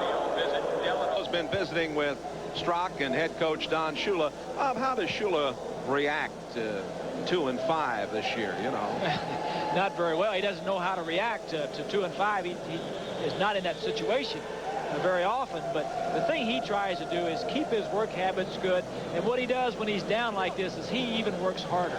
He takes more of the workload onto himself. He sits in on all the offensive meetings all the time, but now he goes over and sits in on the defense. He stays longer hours. He just thinks that if he works harder and keeps doing the right things, that the things are going to turn around for him, and it's very uncommon for him to be in a losing situation, but he just works harder when he's in one of these situations. All at the 10, 2nd down and 7. Miami leading 17-10, trying to get more. Over the middle, not quite. Pass was intended for Bruce Hardy. Hardy was well covered by Nesby Glasgow, the strong safety, number 25, and the pass led him just a little too much.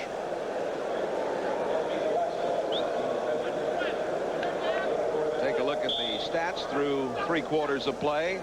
312 yards for the Dolphins, 217 for the Colts. Big turnover that is not on there was the interception by the Colts at the beginning, their first drive of the 3rd quarter, that stopped them from putting any points on the board. Now the Dolphins with an opportunity to go even further ahead, up right now 17-10. They're 8 for 12 on 3rd down conversions. Marino 19 of 37. 3rd and 7. Marino has to cover up.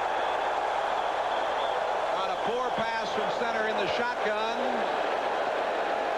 And Quad Reves will come on. Now R.B. Armstrong playing for John Hand. You'll remember Hand went out earlier, the rookie. I think number 79 Armstrong came across after Marino had to handle the poor pass. Well, it wasn't really. Yeah, it wasn't that bad a pass, was it? You know what happens as we see Marino, and he gets a little upset as Thompson trying to take the ball away from him. You have to take your eyes off of the coverage downfield to accept the snap in a shotgun. And that time he looked away to see what the coverage was going to be and didn't really get the snap clean. And from where we're sitting, I thought the pass from center was a little to the right of him. Ball spotted at the 28. 38-yard field goal attempt. And it is low and it is wide. A scooter from Reves, and the Dolphins miss an opportunity to move their lead to 10 points. 14:41 to play. 17-10, the Dolphins. They look like they might get a touchdown. Then they look like they might get the field goal. They come up empty. 9 plays on that drive and nothing for them at the end of it. Now here are the Colts. They've got to feel like they've got new life. Down by 7. 14:40 to play. First down from the 20. Jack Trudeau rolling out. Throwing and incomplete. Harassed a little bit that time by Offerdahl. Jay, when things aren't going well for you, and Don Shula looking on there, he figured at least he'd get a field goal out of this last drive. As we go back and take a look, the hold is good, the snap is good. Reves just pulls it a little bit. The play before that, when Marino had the ball on 3rd down, they had an opportunity to make a first down. He muffs the snap. Now, you wonder when you're 2-5 that things aren't going well for you, and somebody's got to step forward and make a play. And it looked like he had a touchdown to Hardy if he hadn't thrown the ball a little too far in front of him. 2nd down and 10. Owen Gill. And Gill getting out to the 28-yard line, about 2 yards short of the first down. Offerdahl again making the play, and Offerdahl continues to just be an outstanding performer. He has done everything that they have asked him to do, the rookie from Western Michigan. And for that matter, he's done a lot more. He has really come on and done a splendid job. The Colts 2 for 6 on 3rd down conversions. They have 3rd and 2 here. And he's a smart player, Jay. I don't think people realize what intelligence it takes to play this game, to be in the right position at the right time, and that is a big asset on a good athlete like Offerdahl. And as a rookie, he has stepped in and done it. Trudeau throws. It is complete. Penalty marker down. Matt Bouza took it in. The flag was dropped on the far sideline. William Judson, 49, the cornerback, made the tackle. And let's see what the call's going to be. Illegal procedure will nullify the Colt first down. This is what Rod Dowhauer is trying to eliminate. Illegal motion. Offense, number 85. Repeat the down. 3rd down. And Bouza was the man who was called for the infraction. You just hate to see those types of things creep into your offense. Obviously, they're going to happen. People are going to make mistakes. But on a 3rd down and 3, you pick up the first down, and now you've got 3rd down and 8, and you have to do it all over again. This is a big play here. 13.5 minutes to go. Miami leading by 7. 3rd down and 7 at the 23. Jack Trudeau out of Illinois in the shotgun. Shot over the middle, and it is complete. Beautiful throw to the rookie Bill Brooks for the first down. Donovan Rose, the free safety, making the tackle, but it's a big first down for the Indianapolis Colts. Just an excellent throw by Trudeau. He has to throw this ball before Brooks gets into that hole. Right there into the hole. The ball is on the way. Now you're seeing today, a little earlier, we saw Dowhauer arguing with, or not, chewing out a little bit, Trudeau. He is learning on the run. Very impressive with that throw. 16-yard pickup. 12:40 to play in this game. Trudeau throwing, and it is complete to Owen Gill. Gill has a first down at midfield. Rolled out of bounds by Ship, 50, and Brown, 51. And Trudeau showing us a lot of poise under the pressure that he has here this afternoon. speaking with Dowhauer, he said he was very impressed the way he's been coming along. He's more decisive. He has more confidence in what he's doing. And you have to be. The Colts have a good offensive line. He's going to get some protection. The problem he's throwing the ball before to the wrong places at the wrong time, holding the ball too long and putting pressure on too many people. Wansley getting about 2 or 3 as he took the toss and cut in. The gain is down to the 47-yard line. Stop made by Jackie Shipp and John Offerdahl. Wansley with 83 yards on 11 rushes. We have 12 minutes remaining to be played. Miami 17, the Colts 10.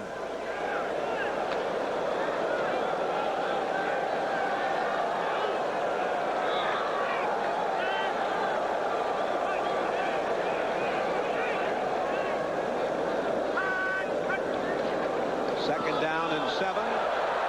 Wansley short of the first down at the 44-yard line. Wrapped up there again. It is number 56, Offerdahl. Offerdahl has really... He's just outstanding, Jay. He sees the play develop. He knows what to do. You know, one of the things that people don't realize, and I said it before, is the intelligence that defenses people have to have. First of all, you got to know the coverage. If you're a linebacker, then the slants one way or the other, the motions from the backs and the line, and the tight ends change the coverage. It's very difficult to step in as a rookie and play that position. Third down and 4 at the 44. Swinging it out to Wansley. Got the first down and more. Wansley pulled out of bounds at the 35-yard line by Glenn Blackwood. Jackie Shipp shaken up. Number 50 for the Dolphins. A little screen this way, Jay, and Ray Donaldson, the center, gets out and gets a block. As you'll see, Donaldson 53 hits Shipp and knocks him into Offerdahl, and they collide. Shipp is up on his feet and walking very gingerly. We'll take a timeout. 17-10 Dolphins. Rookie from North Carolina State, who plays primarily on the special teams, takes over for Jackie Shipp, the inside linebacker spot. 9-yard pickup on that last pass. Trudeau to Wansley. Trudeau now 18 throws, 11 completions, 103 yards, the 1 interception. Wansley's caught 3 for 28. He's rushed 12 times for 86 yards. On first down, Owen Gill. Gill doesn't get much there as George Little, 99, came in to make the play. Check in with the 10-minute ticker. Minnesota by 7 over Cleveland. Pittsburgh in control. So are the Jets. Chicago with only a 3-point advantage. New England leading Buffalo, and the Raiders up by 18 over Houston. Green Bay and San Francisco still tied. Kansas City leads by 7. And Philadelphia with 3 field goals leading San Diego 9-0. Second down and 9 at the 34-yard line for the Colts. 10 minutes and 20 seconds to play in this one. Trudeau's got all kinds of time, and he completes it down to the 30-yard line. Pass to Matt Booza. Glenn Blackwood, the strong safety, made the tackle. It's short of the first down. We'll get a look as we isolate it here on Glenn Blackwood. Blackwood, very intelligent, good vision into the backfield, sees the pass coming all the way, and then puts the stop on Booza. A little upset, too. Glenn Blackwood, of course, at strong safety. He had been on IR earlier with a thigh pull, and Lyle Blackwood is out of action. Not knowing whether he'll be able to come back and play at all. 10th play of the drive coming up. Wansley, and he's short of the first down at the 28-yard line. Good play by Bob Brudzinski. Bob, who played at Ohio State, had some help from Offerdahl. And they're going to bring the field goal kicking unit on. It was 3rd and 4. We're getting some boos from the loyal fans here in the Dome. This is this play that has worked so well for him all day. It's a counter trap as you see the lineman pulling.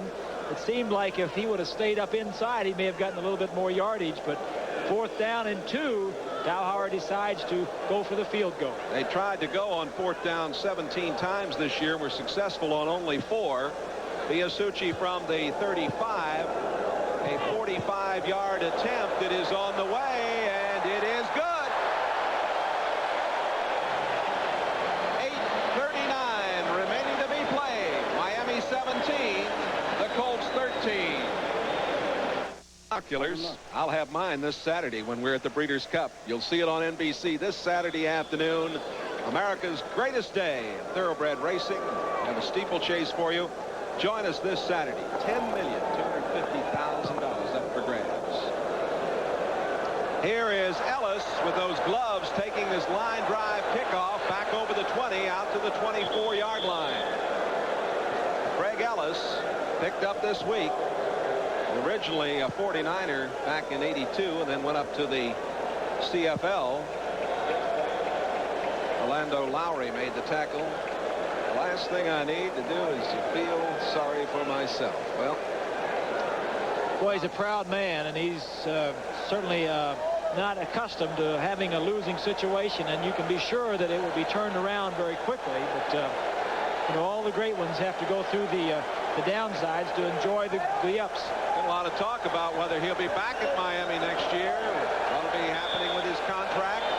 He says he don't want to talk about it right now. He's got other problems. Well, that's the way he is. But these fans come alive. A sellout in the Hoosier Dome. They want to see their club get the football back. And Marino on 1st down throws and completes it to Lorenzo Hampton, who's had a fine game. Hampton took it out of bounds in front of Orlando Lowry, number 59, the linebacker over there. Hampton is becoming more and more a key cog in that offense of the Dolphins.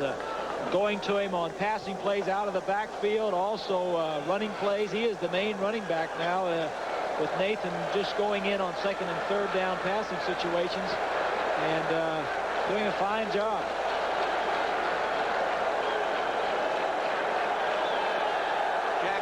For the Dolphins has a toe injury. We don't know yet whether he'll be able to return or not.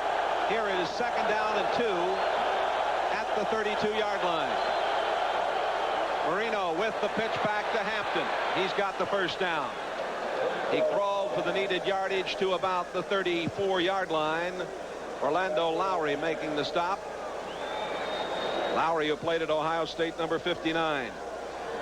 You know, Jay, we were talking about Shula and what his plans are. His contract is up. I'd be very surprised if he did anything outside of Miami. He's settled in Miami. He's been there a long time. He has no desire to start over. If he went to a new city, he'd have to put in his own offense, his own defense. He has Marino. He's got a new stadium coming. They named an expressway after him. How can he leave Miami with the Shula Expressway? It'll be tough. Pass goes to Davenport. Davenport near the 40-yard line. Wayne Bickett, number 50, made the stop. I'll try this scenario on for size. What if the National Football League does expand in a couple of seasons and he has a chance to have his own team? There's no question that when he stops working with his hands on the field every day, that he would like to be a general manager or a part owner or an owner of a ball club.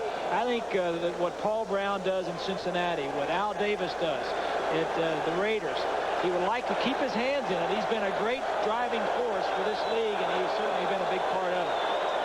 Very good point, Bob. 2nd down and 5. It's Hampton again. Got a block. Doesn't get the 1st down. Comes up about 2 yards shy.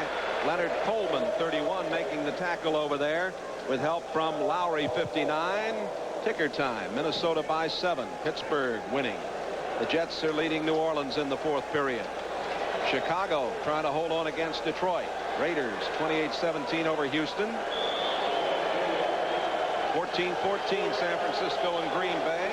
Kansas City leading 27-20 in the 4th.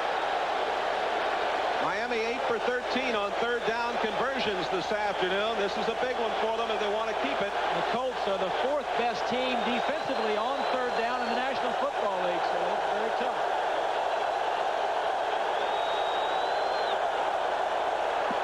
Marino complete to the 1st down. It was Tony Nathan who took it in. Nesby Glasgow made the hit at midfield. And the Dolphins hold on to the football. Don't understand that play defensively by the Colts. Nathan, one of the most popular receivers out of the backfield for Marino, especially on 3rd and 4 or 5. This time nobody around him as he catches the ball already past the first down yardage and gets tackled, but big first down for the Dolphins. Marino is now 22 of 40 for 236 yards and the touchdown.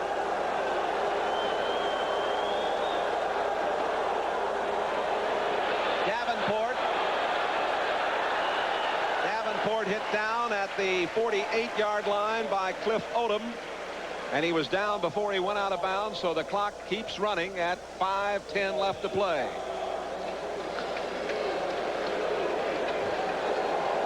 There's George Hill, the defensive coordinator, and talking with some of the offensive coaches of the Colts beforehand, they said that we don't help the defense very much.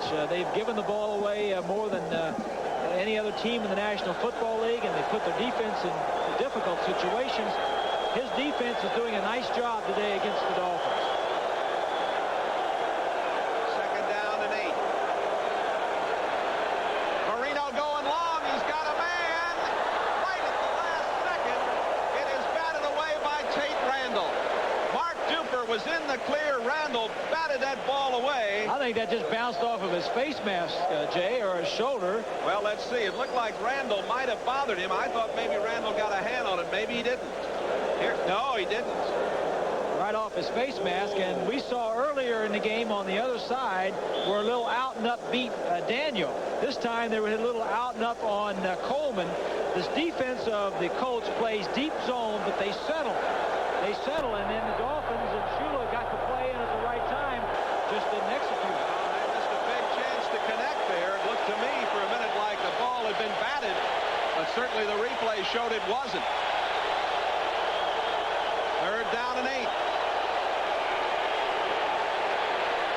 Pass is not enough for the first down as it was caught by Nat Moore, and Kenny Daniel, number 23, one of the extra defensive backs, made the stop, and the Dolphins are going to have to give up the football.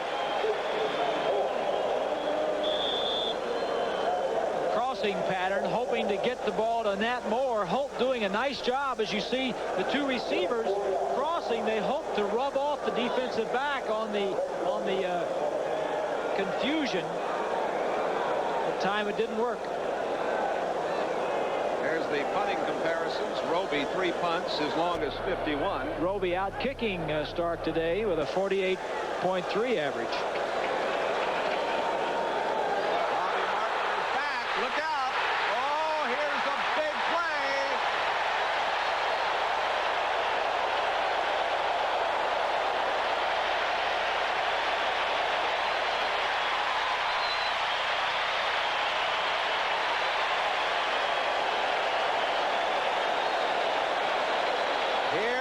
Snap. It's all right. This is the second snap that's been mishandled in the last few minutes. Earlier it was Marino. Now Roby misses the opportunity to get the punt away. Ball's a little to his left, but certainly not a bad snap by any stretch of the imagination. It just points out again, Jay, as we said, the Marino dropped snap. This one, and also the botched field goal, how difficult it is for the Dolphins when things are not going well. First down for the Colts at the 45-yard line. Jack Trudeau rolling out. Trudeau out of bounds at the 43-yard line. Or make it the 41-yard line. That's where they'll spot it. Bob Brzezinski was running him down, number 59. Clock is stopped with 3.5 minutes to play. Miami leading 17-13. The Colts trying to get their first victory of the season. And there is Roby, the man who couldn't handle the pass from center and get the punt away. There's the two specialists right there. Normally excellent special team player. Roby, one of the best kickers, and Reves had an outstanding year last year, both with an error here today. Reves missing the field goal try here in the second half.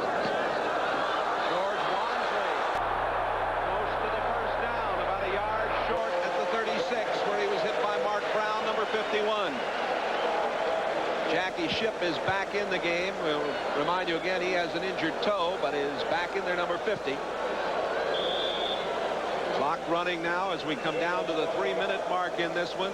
There's Shipp now going back off. Ball spotted at the 36-yard line.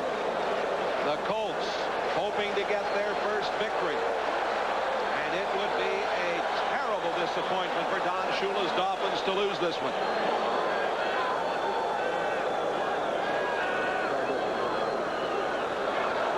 First down. Owen Gill, and this crowd is really getting into it. A sellout in the Hoosier Dome. Brodzinski, 59 on the tackle. Clock running with 2.5 to play. You've just joined us. It was 17-10 at halftime. The only score of the second half, a field goal for the Colts. 17-13. Miami. Try to get this play off before the 2-minute warning.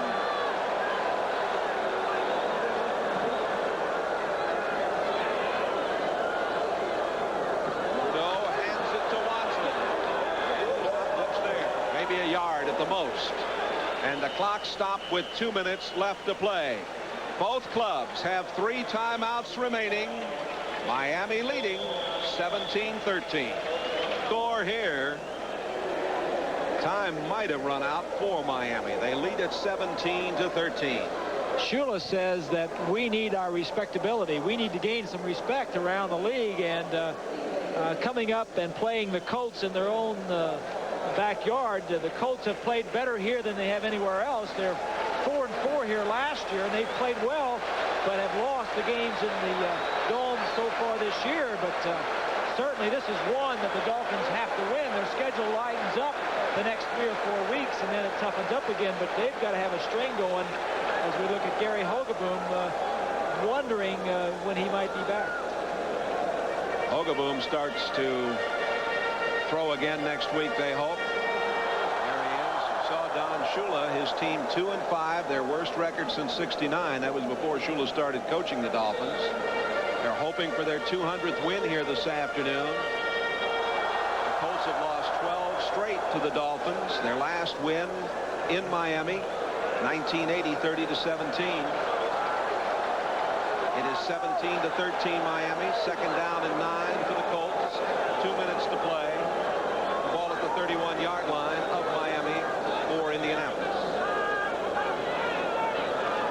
Trudeau straight back. And the pass to the 23-yard line to Matt Bouza.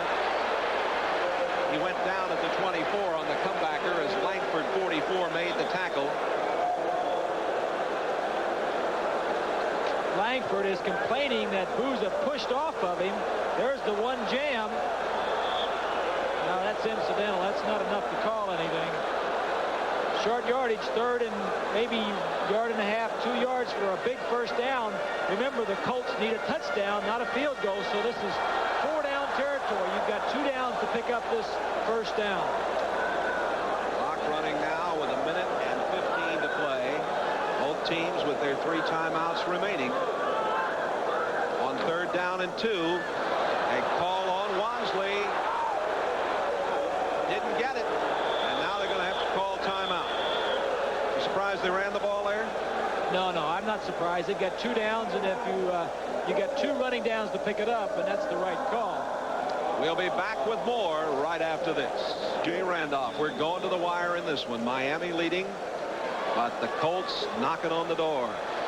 Chuck Studley trying to change styles, defensive styles on his ball club on the run from a finesse team to a physical attacking team. 4th down. 4th down and 1.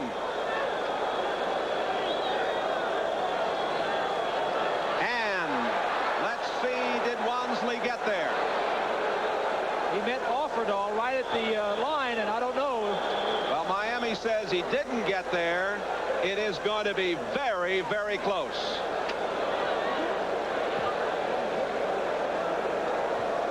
I present the Golden Boy. You see this play taking place as we come back. The Colts got the first down a moment ago by a scant inch. This pass for Owen Gill is incomplete. We have 44 seconds remaining to be played in this football game. Miami leading 17-13, and it's going to be second down and 10 at the 22. Jay, the Dolphins were jumping around, acting as though they had stopped him, and then it's very hard. The linesman has to come in and mark the ball, and then the Colts really thought that they didn't have it made, and then they did make the first down, and here we go with second down. And they made it by just an inch. Trudeau's got a man. He couldn't get it there. Matt Bouza was in the clear at the 3-yard line. William Judson was back with the coverage, but if Trudeau could have gotten it to Bouza, it might have been Katie bar the door. Well, you saw Trudeau coming off the ground. He didn't have any more time to wait. Now he lays it up to the outside, but he didn't have any more time. Bouza could have come to the sideline a little bit more to help him out, but Trudeau waited as long as he could and then didn't want to take the sack.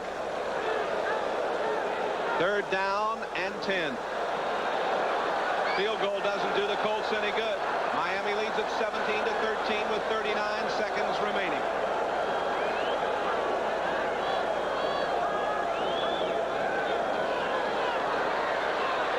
Trudeau's got lots of time, and he was out at the end zone.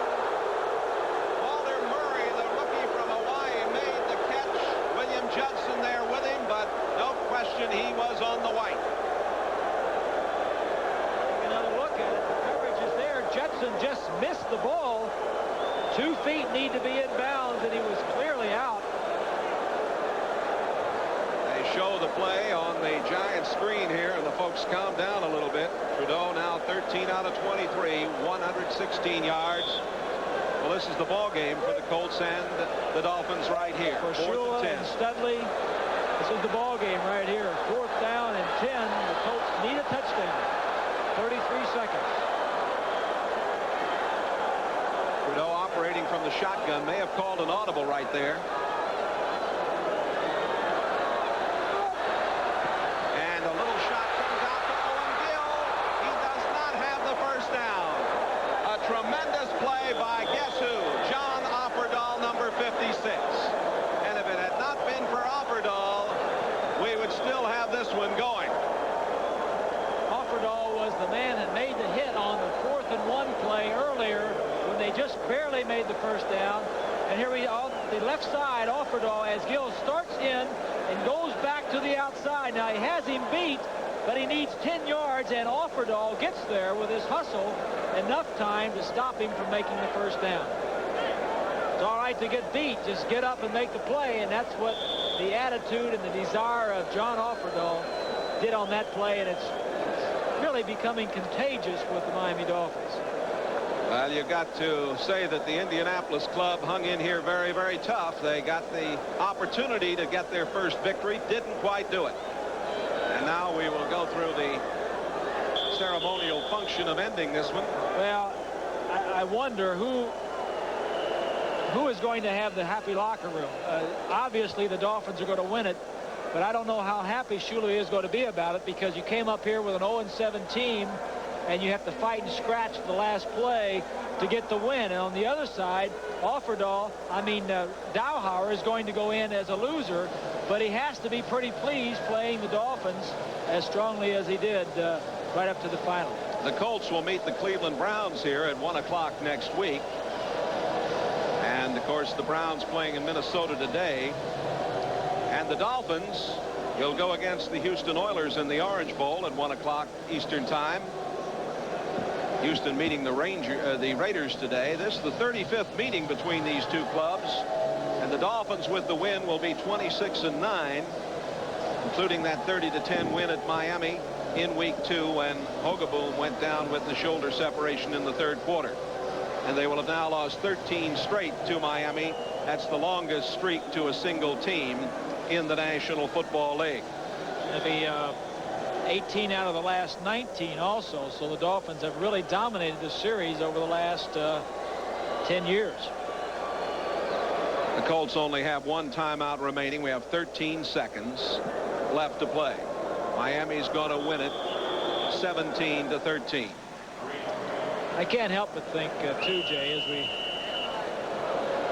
see the Colts with another timeout. As you look around the AFC East and you see the young quarterbacks that are emerging, Marino with the Dolphins and Eason at New England, and O'Brien, and where this Colt team would be if they had John Elway. Of course, might be a sore spot with a lot of people. What Bob, he has right? done, I think that one move has slowed the development of this franchise probably more than anything else. They've had 9 head coaches in the last 15 years, but well, Rod Dowhauer, the head coach of the Colts, has apparently passed out. Or fainted. Now he's moving. I looked down on the field, and I don't know whether he tripped over something or anything. He's up and okay now. I don't know what happened, but he went down. Well, apparently he's all right. Boy. Whew. Reminds me of the days when I was with the Dolphins, the early days of the Dolphins, and Les Bingaman passed out, had a heart attack on the sidelines in the Orange Bowl. And that's a scary sight right there. I'm glad to see Rod up. And I don't have the faintest idea what happened, but as you say, you're glad that he's okay. And it looks like he tore his pants a little bit there in the back from where we view him at the moment. Well, this is going to do it. Well, when we talk about an MVP this afternoon, it's a little bit tough, but I would guess we would go with Lorenzo Hampton, the second-year man from Florida. He got the touchdown, his 6th rushing touchdown, and his 7th of the year this afternoon as Miami wins at 17-13. And Lorenzo Hampton is our Budweiser player of the game. Bob, this was a close one, and Miami is very, very happy, I'm sure, to get out of here with this one. Today's MVP, Lorenzo Hampton. Budweiser to make a contribution to the United Way on behalf of all the MVPs selected in today's game. And the final score in favor of Miami. We'll be back right after these messages.